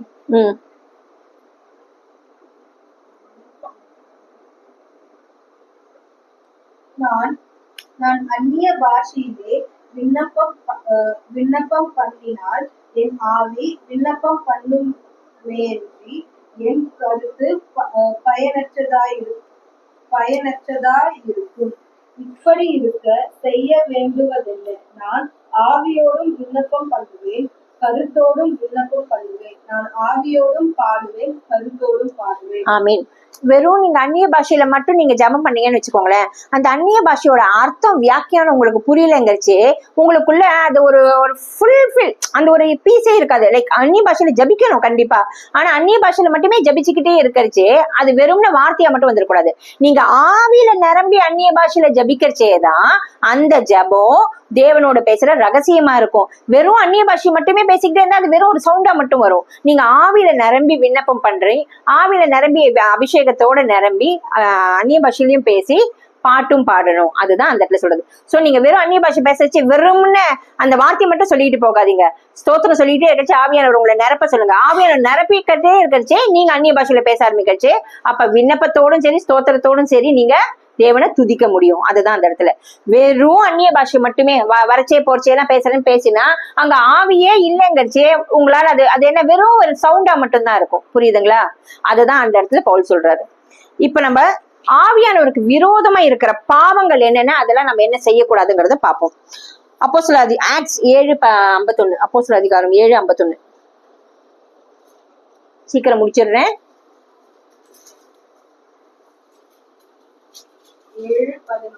51. அவருக்கு விரோதமான பாவங்கள் என்னென்ன? வணங்கா கழுத்துள்ளவர்களே, இருதயத்திலும் செவிகளிலும் விருத்த சேதனம் பெறாதவர்களே, உங்கள் பிதாக்களை போல நீங்களும் பரிசுத்த ஆவிக்கு எப்பொழுதும் எதிர்த்து நிற்கிறீர்கள். சோ பரிசுத்த ஆவியானவருக்கு எதிர்த்து நிக்க அவர் ஒண்ணு சொல்றாருன்னா அதை செய்யாம எதிர்த்து நிக்கிறது இல்ல. அவர் சொல்ற வார்த்தையை இப்ப உங்களுக்கு யாரோ ஒருத்தர் தீர்க்க தரிசனம் மூலியமா ஏதோ ஒண்ணு சொன்னா அந்த மனுஷன் அப்படின்னு அசட்டா பண்றது, அங்க பேசுறது மனுஷன் அல்ல ஆவியானவர். அதை அசட்டா பண்றது, ஆவியானவருக்கு எதிர்த்து நிக்கிறது, இது எல்லாமே ஆவியானவருக்கு விரோதமான பாவம். வேதத்துல சொல்லியிருக்கு எந்த பாவத்தை வேணாலும் மன்னிச்சிடுவேன், ஆனா ஆவியானவருக்கு விரோதமா செய்யற பாவம் மன்னிக்கவே படாது அப்படின்னு. எபிரேயர் 10:26-28. எபிரேயர் 10:26-28. இதெல்லாம் ரொம்ப முக்கியமான வசனம். ஏன் இதை நான் சொல்றேன்னா ஆவியானவருக்கு விரோதமா பாவம் செஞ்சா அதுக்கு மன்னிப்பே இல்லை. சோ இந்த மாதிரி துணிகரமான பாவத்தை செய்யாம ஆவியானோட ஒப்புரவாயிடுங்க, மன்னிப்பு கேளுங்க. சத்தியத்தை அறியும் அறிவை அடைந்த பின்பு நாம் மனப்பூர்வமாய் பாவம் செய்கிறவர்களாய் இருந்தால் பாவங்களின் நிமித்தம் செலுத்தத்தக்க வேறொரு வழி இனி இராமல் நியாயம் தீர்ப்பு வரும் என்று பயத்தோடு எதிர்பார்க்குதலும் விரோதிகளை பட்சிக்கும் கோபாக்கினையுமே இருக்கும். மோசேயினுடைய பிரமாணத்தை தள்ளுகிறவன் இரக்கம் பெறாமல் 2-3 சாட்சிகளின் வாக்கினாலே சாகிறானே. இந்த இடத்துல நம்ம பாக்குறோம் அந்த நம்ம சத்தியத்தை அறிஞ்சாச்சு. இயேசு கிறிஸ்து தான் ஜீவனுள்ள தேவன் இந்த வேதத்துல எல்லாம் நம்ம வாசிக்கிறோம், எல்லாம் பண்றோம். ஆனா சத்தியத்தை அறிந்த பின்பும் நம்ம சத்தியத்துக்கு விரோதமா நம்ம பாவம் செய்யறிச்சு, அக்கிரமங்கள் செய்யறிச்சு, அந்த இடத்துல மன்னிப்பு வராது. ஏன்னா திரும்பி திரும்பி தெரிஞ்ச தப்பே நம்ம செய்யறோம். ஆவியானவர் சொல்லியும் அதுக்கு விரோதமா நம்ம செய்யறிச்சு, அந்த இடத்துல நியாய தீர்ப்பு ஒண்ணு உண்டு. அதுக்கான கான்சிக்வன்ஸ்ல நம்ம தப்பவே முடியாது. அப்ப அந்த இடத்துல நம்ம ஆவியானவருக்கு விரோதியா மாறிடுறோம். அதனாலதான் சொல்ல சத்தியத்தை அறியுங்கள், சத்தியம் உங்களை விடுதலையாகும். விடுதலையான அப்புறம் எல்லாம் தெரிஞ்சும் நம்ம வேணும்னு பண்றோம் இல்லையா தப்பு பாவம், அதுக்கு மன்னிப்பு இருக்காது. அதுவும் ஆவியான விரோதமா நம்ம செய்யற பாவத்துக்கு மன்னிப்பே இருக்காது. அது நியாய தீர்ப்புக்கான நாள்ல தான் நம்மளுக்கு அதுக்கான கான்சிக்வன்ஸ் நம்ம ஃபேஸ் பண்ண வேண்டியிருக்கும். எபேசியர் 4:30. நீங்கள் மீட்கப்படும் நாளுக்கென்று முத்திரையாக பெற்ற தேவனுடைய பரிசுத்த ஆவியை துக்கப்படுத்தாதீர்கள். சகல விதமான கசப்பும் கோபமும் ஈர்க்கமும் கூக்குரலும் தூஷணமும் மற்ற எந்த துர்குணமும் உங்களை விட்டு நீங்க கடவுது. ஒருவருக்கொருவர் தயவாயும் மன உருக்கமாயும் இருந்து கிறிஸ்துவுக்குள் தேவன் உங்களுக்கு மன்னித்தது போல நீங்களும் ஒருவருக்கொருவர் மன்னியுங்கள். ஆமீன். சோ பரிசுத்தாவியரை துக்கப்படுத்துற காரியம் என்னென்னலாம் அதுல போட்டிருக்கு? கோபம், துர்குணம், மூர்க்கம், கசப்பு, பிடிவாதம், பிரிவினை, இது எல்லாம் அவர் வெறுக்கிறார். ஆனா கிறிஸ்து நம்மள மன்னிக்கிறது போல ஒருவருக்கொருவர் மன்னித்து ஊக்கமா அன்பா இருக்கிறது தான் ஆவியானவரை பிரியப்படுத்தும். அடுத்தது 1 தெசலோனிக்கர் 5:19. ஒருவரை ஒருவர் தேற்றி ஒருவருக்கொருவர் பக்தி விருத்தி உண்டாக்கும்படி செய்யுங்கள். ஒருத்தருக்கு நம்ம ஆற்றி தேற்றணுமா? ஒருத்தருக்கு பக்தி விருத்தி. தேவையில்லாததை பேசாதீங்க. ஒருத்தர் விழடிச்சு, நீங்க கணவன் மனைவியா இருக்கலாம், பெற்றோர் பிள்ளைகளா இருக்கலாம், இல்ல ஃப்ரெண்ட்ஸா இருக்கலாம், ஒருத்தர் விழடிச்சு நீங்க ஒருத்தருக்கு ஆற்றி தேற்றுங்க. இல்ல கவலைப்படாதீங்க, ஆவியானவர்கிட்ட நீங்க ஒப்புருவாங்க, மன்னிப்பாருன்னு சொல்லி வேத வசனத்தை சொல்லி ஆற்றி தேற்றி, அது மாத்திரம் இல்ல ஒருத்தருக்கு பக்தி விருத்தி உண்டாக்கணும். சும்மா தேவையில்லாததை பேசக்கூடாது. பிலிப்பியில சொல்லியிருக்கிறது போல எது உண்மையோ, எது சத்தியமோ, எது நற்கிருத்தியோ அதை பத்தி, இயேசுவை பத்தியே பேசி அவங்களுக்கு பக்தி விருத்தி உண்டாக்கும்படி செய்யணும். அதுதான் ஆவியானவர் உங்கள் மூலியமா செய்யற வேலை. 1 கொரிந்தியர் 14:15. சாரி, அது வாசிச்சிட்டோம், அது வேண்டாம். யோவான் 4:24. தேவன் ஆவியாயிருக்கிறார், அவரை தொழுது கொள்ளுகிறவர்கள் ஆவியோடும் உண்மையோடும் அவரை தொழுது கொள்ள வேண்டும் என்றார். ஆமீன். ஆவியானவரை நம்ம அசட்டை பண்ணவே கூடாது. எப்படி பிதாக்கு நம்ம ஒரு முக்கியத்துவம் கொடுக்கிறோம், இயேசு கிறிஸ்துக்கு ஒரு கனம் கொடுக்கிறோமோ அது மாதிரிதான் ஆவியானவர் கொடுக்கணும். ஏன்னா ஆவியானவர் தேவனா இருக்கிறார். அவரை தொழுது கொள்ளும் போது உண்மை உத்தமத்தோட, மன ரம்யத்தோட, பக்தியோட அவரை தொழுது கொள்ளணும். ஆமீன். இப்போ நம்ம அடுத்து பார்க்க போறது இந்த ஒரு வசனத்துல நம்ம ஆத்மாக்கள் ஆதாயம் பண்றோம்ல, தேவன் கொடுத்திருக்கிற அந்த கிஃப்ட்ஸ் எல்லாம் யூஸ் பண்ணணும். நம்ம ஆத்மாக்கள் ஆதாயம் பண்ணாம தேவன் கொடுத்த கிஃப்ட்ஸ் யூஸ் பண்ணாம இருக்கிறச்சே என்ன ஆகுது? ஏசாயா 63:9-10. அவர்களுடைய எல்லா நெருக்கத்திலும் அவர் நெருக்கப்பட்டார், அவருடைய சமூகத்தில் தூதனானவர் அவர்களை ரட்சித்தார். அவர் தமது அன்பின் நிமித்தமும் தமது பரிதாபத்தின் நிமித்தமும் அவர்களை மீட்டு பூர்வ நாட்களிலெல்லாம் அவர்களை தூக்கி சுமந்து வந்தார். அவர்களோ கலக்கம் பண்ணி அவருடைய பரிசுத்த ஆவியை விசனப்படுத்தினார்கள். அதனால் அவர் அவர்களுக்கு சத்ருவாய் மாறி அவரே அவர்களுக்கு விரோதமாய் யுத்தம் பண்ணினார். ஆமீன். இந்த இடத்துல ஆத்ம பாரம் இல்லாம ஆவியானவர், இயேசு கிறிஸ்து நம்மளுக்காக தான் எல்லாம் செஞ்சிருக்கான்னு பாக்குறோம். ஆனா நம்ம ஆத்ம பாரம் இல்லாம ஆவியானவரை, இயேசு கிறிஸ்துவை விசனப்படுத்தி அவரை துக்கப்படுத்துற காரியம். ஆத்ம பாரம் இருந்தா நம்ம சகிச்சிருப்போம், நம்ம வேண்டியிருப்போம், நம்ம ஜபம் பண்ணியிருப்போம், ஆத்மாக்களை ஆதாயம் பண்ணியிருப்போம். அதே மாதிரி ஆவியான கொடுத்த கிஃப்ட்ஸ் எல்லாம் நம்ம யூஸ் பண்ணி என்ன பண்ணுவோம்? ஆத்மாக்களை இது பண்றதுக்காக ஒரு மிராக்கள், ஒரு அற்புதம் செய்யச்சு அந்த இடத்துல ஆத்மாக்கள் அதுல அதிசயப்பட்டு என்னன்னு நினைப்பாங்க. அங்க ஆத்மாக்கள் கர்த்தர் பக்கம் திரும்பறதுக்கு சான்ஸ் இருக்கு. நம்ம இதெல்லாம் செய்யாம அவர் நமக்கு செஞ்ச தியாகத்தையும் அதெல்லாம் மறந்துட்டு அவரை விசனப்படுத்தி அவரை துக்கப்படுத்தி துயரப்படுத்தி இருக்கோம். சோ இப்படி செய்யாதீங்க. ஆத்ம பாரம் வேணும். அதே மாதிரி அவர் கொடுத்த கிஃப்ட்ஸை வெறும்னு அப்படியே வைக்காதீங்க. ஒரு விஷயத்தை நீங்க எடுத்து யூஸ் பண்ணா துருபிடிச்சு போயிடும். அந்த இது உங்களுக்கு கொடுத்தது உங்களுக்காக இல்ல, தேவராஜ்யம் கட்டப்படுறதுக்காக. அப்ப ஆண்டவர் கொடுத்த கிஃப்ட்ஸ் என்னென்னாலும் நீங்க பாட்டு எழுதி வச்சு அதுக்காக தேவனுக்கு நன்றி சொல்லி தினம் அந்த கிஃப்ட்ஸுக்காக ஜபிங்க. அந்த கிஃப்ட்ஸை யூஸ் பண்றதுக்கு எனக்கு ஒரு ஆத்மாவை தாங்கன்னு கேளுங்க. அதுதான் ஆத்ம பாரம். அப்ப அங்க பண்றச்சு அற்புதம் அடையாளங்கள் உங்க மூலியமா நடக்கடிச்சு, உங்க மூலியமா தேவனுடைய வெளிச்சம் அவங்களுக்கு போகும். அவங்க தேவனிடத்தில் வரத்துக்கு அது ஒரு வழிவகுத்து தரும். ஆமீன். கடைசி வசனம் உங்க எல்லாரையும் கேட்கிறேன், ஆவியானவர் ஒரு நாள் எடுத்துக்கொள்ளப்படுவாரா மாட்டாரா? 2 தெசலோனிக்கேயர் 2வது அதிகாரம் 6-8 எடுங்க. அவன் தன் காலத்திலே வெளிப்படும்படிக்கு இப்பொழுது அவனை தடை செய்கிறது இன்னதென்றும் அறிந்திருக்கிறீர்களே. அக்கிரமத்தின் ரகசியம் இப்பொழுதே கிரியை செய்கிறது. ஆனாலும் தடை செய்கிறவன் நடுவிலிருந்து நீக்கப்படும் முன்னே அது வெளிப்படாது. நீக்கப்படும் போது அந்த அக்கிரமக்காரன் வெளிப்படுவான். அவனை கர்த்தர் தம்முடைய வாயின் சுவாசத்தினாலே அழித்து தம்முடைய வருகையின் பிரசனத்தினாலே நாசம் பண்ணுவார். ஆமென். இந்த இடத்துல என்னன்னா அந்தி கிறிஸ்து வரது. இப்ப அந்த அக்கிரமக்காரனை பத்தி ஆவியான நமக்கு இவன் பிசாசு இப்படி செய்யறான் அதை செய்யறான் அப்படின்னு நம்மளுக்கு ஆலோசனை சொல்லி நம்மளை ஜபிக்க வைக்கிறாரு. ஜபியத்துக்கு ஆண்டவரிடம் பதில் வாங்கி தராரு. கட்டுகள்ல இருந்து இதுல இருந்து நம்மள விடுதலை ஆக்கிட்டு வந்துட்டு இருக்காரு. ஆனா ஒரு நாள் அவன் வர வேண்டியது இருக்கு. அப்ப அவன் வரதுக்கு முன்னாடி ஆவியான எடுத்துக்கொள்ளப்படுவார். அப்ப அவர் நீங்கின உடனே என்ன ஆவான்? அவன் இறங்கி வந்துருவான், கேட்டின் மகன். அப்ப அந்த இடத்துல கர்த்தர் அவரை அந்த சத்ருவ பிசாசன அழிச்சு போடுவார். ஆனா நான் ஏன் உங்களுக்கு திருப்பி திருப்பி சொல்றேன்னா, ஆவியானவர் இருக்கிற வரைக்கும் தான் நம்மளுக்கு பாதுகாப்பு, பலன், இது எல்லாமே கரிச்சு. நீங்க அந்த ஆவியானவரை வேதனைப்படுத்தாதபடிக்கு அவரோட கூட அவரோட அரவணைப்புல நீங்க வழி நடக்கரிச்சு அந்த கேட்டின் மகனோட நாச மோசத்துக்கு எல்லாம் நம்மளை தப்பி வச்சு நீங்களாக்கி எல்லாத்தையும் நம்மளுக்கு சொல்லி தராரு, போதிக்கிறாரு, எல்லாத்துலயும் நம்மளுக்கு பாதுகாப்பு தராருல்ல. சத்ருவானன் வரும்போது வெள்ளம் போல ஆவியானவர் அவனுக்கு விரோதமா கொடியேற்றார் நமக்காக. சோ இதெல்லாம் ஆவியானவர் செய்யறார். ஒரு காலம் வரும் ஆவியானவர் நகர்ந்து போகச்சே, அப்ப சத்ருவானவன் பூமிக்கு இறங்கி வந்துருவான். ஆனா அவனை கர்த்தர் நிச்சயமா அடிச்சு ஜெயகிறிஸ்து ஜெயத்தை எடுக்கதான் போறார். ஆனா அந்த ஆவியானவர் இப்ப நம்ம இருக்கிறச்சேவே அவரை கொண்டாடுவோம், அவரை போற்றுவோம், அவரோட கூட நம்ம நடக்கரிச்சே, அவரோட இதுல நம்ம வாழறிச்சே நம்மளுக்கு பாதுகாப்பு, பலன். ஏன்னா அவர் ஞானத்தினால் நிரப்புறாரு, உபதேசத்தினால் நிரப்புறாரு, சத்தியத்தை சொல்லி நிரப்புறாரு, பாதுகாக்கிறாரு, நம்மளுக்குள்ள இருக்கிற செத்த கிரியைகள் எல்லாம் அகற்றுறாரு. சோ இது எல்லாம் வேணும்னாக்கா நமக்கு ஆவியானவர் வேணும். அவரை வேதனைப்படுத்த விடாதீங்க, விசனப்படுத்த விடாதீங்க. நான் திருப்பி திருப்பி சொல்றேன், ஆவியானவர் சொல்றது காதுள்ளன் கேட்க கடவன். உங்களுக்கு யார் யாருக்கு எந்தெந்த அளவுக்கு அவர் வரங்கள் கொடுத்திருக்காரோ அந்த வரங்களை வெறும் உள்ள பூட்டி வைக்கிறதுக்கு கொடுக்கவே இல்லை. அந்த வரங்களை அனல் மூட்டி எழுப்புங்க. அந்த வரன்களுக்காக ஆத்மாக்களை கேளுங்க. நீங்க ஆத்ம தாகத்தோடு ஜபிக்கரிச்சு உலகத்தை கலக்கிறதுக்காகவும் தேசத்தை கலக்கிறதுக்காகவும் தான் ஆவியானவர் உங்களை மோதிரமா வச்சிருக்காரு. அதற்காக நீங்க நன்றி சொல்லுங்க. ஆவியில நிரம்பி ஜபிங்க.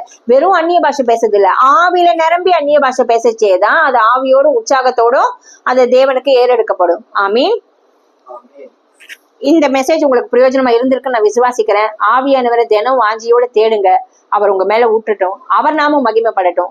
ஆவிக்குள்ளான மனுஷியா உங்களை ஆண்டவரை உருவாக்கட்டும். ஆமீன். நம்ம இப்போ ஜெபிக்கலாம். எங்கள் அன்பின் பரலோக தகப்பனே உண்மை துதிக்கிறோம்ப்பா. ஆவியானவரே, நீர் இல்லாமல் வாழ முடியாது ஆண்டவரே. ஆண்டவரே, இயேசு கிறிஸ்துவுக்காக நீர் இறங்கி வந்தீரே. ஆண்டவரே, நீர் பிதா குமாரன் பரிசுத்தாவியோடு இருக்கிற திரியேக தேவனாக இருக்கிறீரே. ஆண்டவரே, உம்முடைய அந்த ஆள் தத்துவத்துக்கு எங்களை ஒப்பு கொடுக்கிறோம் ராஜா. நீர் எங்களை ஆளுகை செய்வீராக. வரும் காரியத்தை குறித்தும் ஆண்டவரே நீதியை குறித்தும் சத்தியத்தை குறித்தும் போதித்து வழி நடத்துவீராக. இது வரைக்கும் எங்கள் சபைகளோ நாங்களோ தேவ ஜனங்கள் தெரிந்தோ தெரியாமலோ உண்மை வேதனைப்படுத்தின காரியங்கள், உண்மை துக்கப்படுத்தின காரியங்கள், மார்க்க பேதங்கள் எல்லாம் இயேசுவிடத்துல கழுவப்படட்டும். ஆவியானவரே, ஒரு விசை ஆண்டவரே உற்சாகத்தின் ஆவினால் நிரப்புங்க ராஜா. உமக்கு பிரியமானது செய்ய போதித்து வழி நடத்துவீராக. நீரே எங்கள் தேவனாகிய கர்த்தராக இருப்பதற்காக உமக்கு நன்றி. உம்முடைய நல்ல ஆவியானவர் எங்கள் ஒவ்வொருவரும் செம்மையான வழியில் நடத்தும்படி அர்ப்பணிக்கிறோம். ஆவியானவரே, உங்க சமூகத்தை விட்டு எங்க தள்ளி விடாதீங்க. உங்களுடைய பரிசுத்த ஆவி எங்க கிட்ட எடுத்துக்கொள்ளாதீங்க ஆண்டவரே. அந்திகிறிஸ்து வரும் முன்னே ஆண்டவரே உமக்குள்ளாக ஆண்டவரே நாங்கள் இந்த உலகத்தை கலக்க வேண்டும். உம்முடைய ராஜ்யம் கட்டப்படும்படியாக எங்களையும் எங்கள் குடும்பத்தை சபையும் அர்ப்பணிக்கிறோம் ராஜா. ஆவியானவர் நீர் அசைவாடுவீராக. நீர் வரும்போது குறைவுகள் எல்லாம் மாறுமே ஆண்டவரே, பலகீனங்கள் எல்லாம் மாறுமே, எல்லாம் சுகம் உண்டாகுமே, ஆரோக்கியம் உண்டாகுமே, பரிசுத்தம் உண்டாகுமே, பக்தி வைராகியம் உண்டாகுமே. பிதா குமாரன் பரிசுத்த நாமம் மகிமைப்படும்படியாக ஒவ்வொரு ஜனங்களையும் எடுத்து நீர் பிரயோஜனப்படுத்துவீராக. நீர் கொடுத்திருக்கிற ஆவியின் வரங்கள் ஒவ்வொருத்தருக்குள்ள கிரியை செய்யட்டும். ஆத்மாக்கள் ஆதாயம் செய்யப்படுவதாக. நாங்கள் வெளியில புறப்பட்டு போய் பிதா குமாரன் பரிசுத்த நாமத்தில் ஞானஸ்நானம் கொடுத்து ஆண்டவரே உம்முடைய சீஷர்களாக சீஷிகளாக மற்றவர்களை மாற்ற ஒவ்வொருத்தருக்கும் கிருபை தருவீராக. இந்த உலகத்துக்கு ஆண்டவரே நாங்கள் ஒரு வெளிச்சமாக இருக்கும்படி ஆவியானவரே எங்களை எல்லாரும் ஒரு லிவிங் காஸ்பலாக மாற்றுவீராக. சத்தியத்தை அறியுங்கள், சத்தியம் உங்களை விடுதலையாக்கும் சொன்னீரே. ஆவியானவர் அறிந்து கொள்ளும், புரிந்து கொள்ளும், தெரிந்து கொள்ள இயேசுவின் நாமம் உயர்த்தப்பட பிதாவின் சித்தத்தை செய்ய எங்களையும் எங்கள் சபையும் எங்கள் குடும்பங்களை முற்றிலுமாக அர்ப்பணிக்கிறோம். இயேசுவின் நாமத்தினால் ஜெபிக்கிறோம் பிதாவே. ஆமீன். ஆமீன். God bless you. என் ஆத்மாவே கர்த்தரை ஸ்தோத்திரி, என் முழுவதுமே பரிசுத்த நாமத்தை ஸ்தோத்திரி. என் ஆத்மாவே கர்த்தரை ஸ்தோத்திரி, கர்த்தர் செய்த சகல உபகாரங்களை மறவாதே. ஆமீன். கர்த்தராக இயேசு கிறிஸ்துவின் அன்பும் பிதாவாகிய கிருபையும் பரிசுத்தாவின் ஐக்கியமும் அந்யோனும் இன்றும் என்றும் சதா காலங்கள் நம் அனைவரோடும் இருப்பதாக. ஆமீன். ஆமீன்.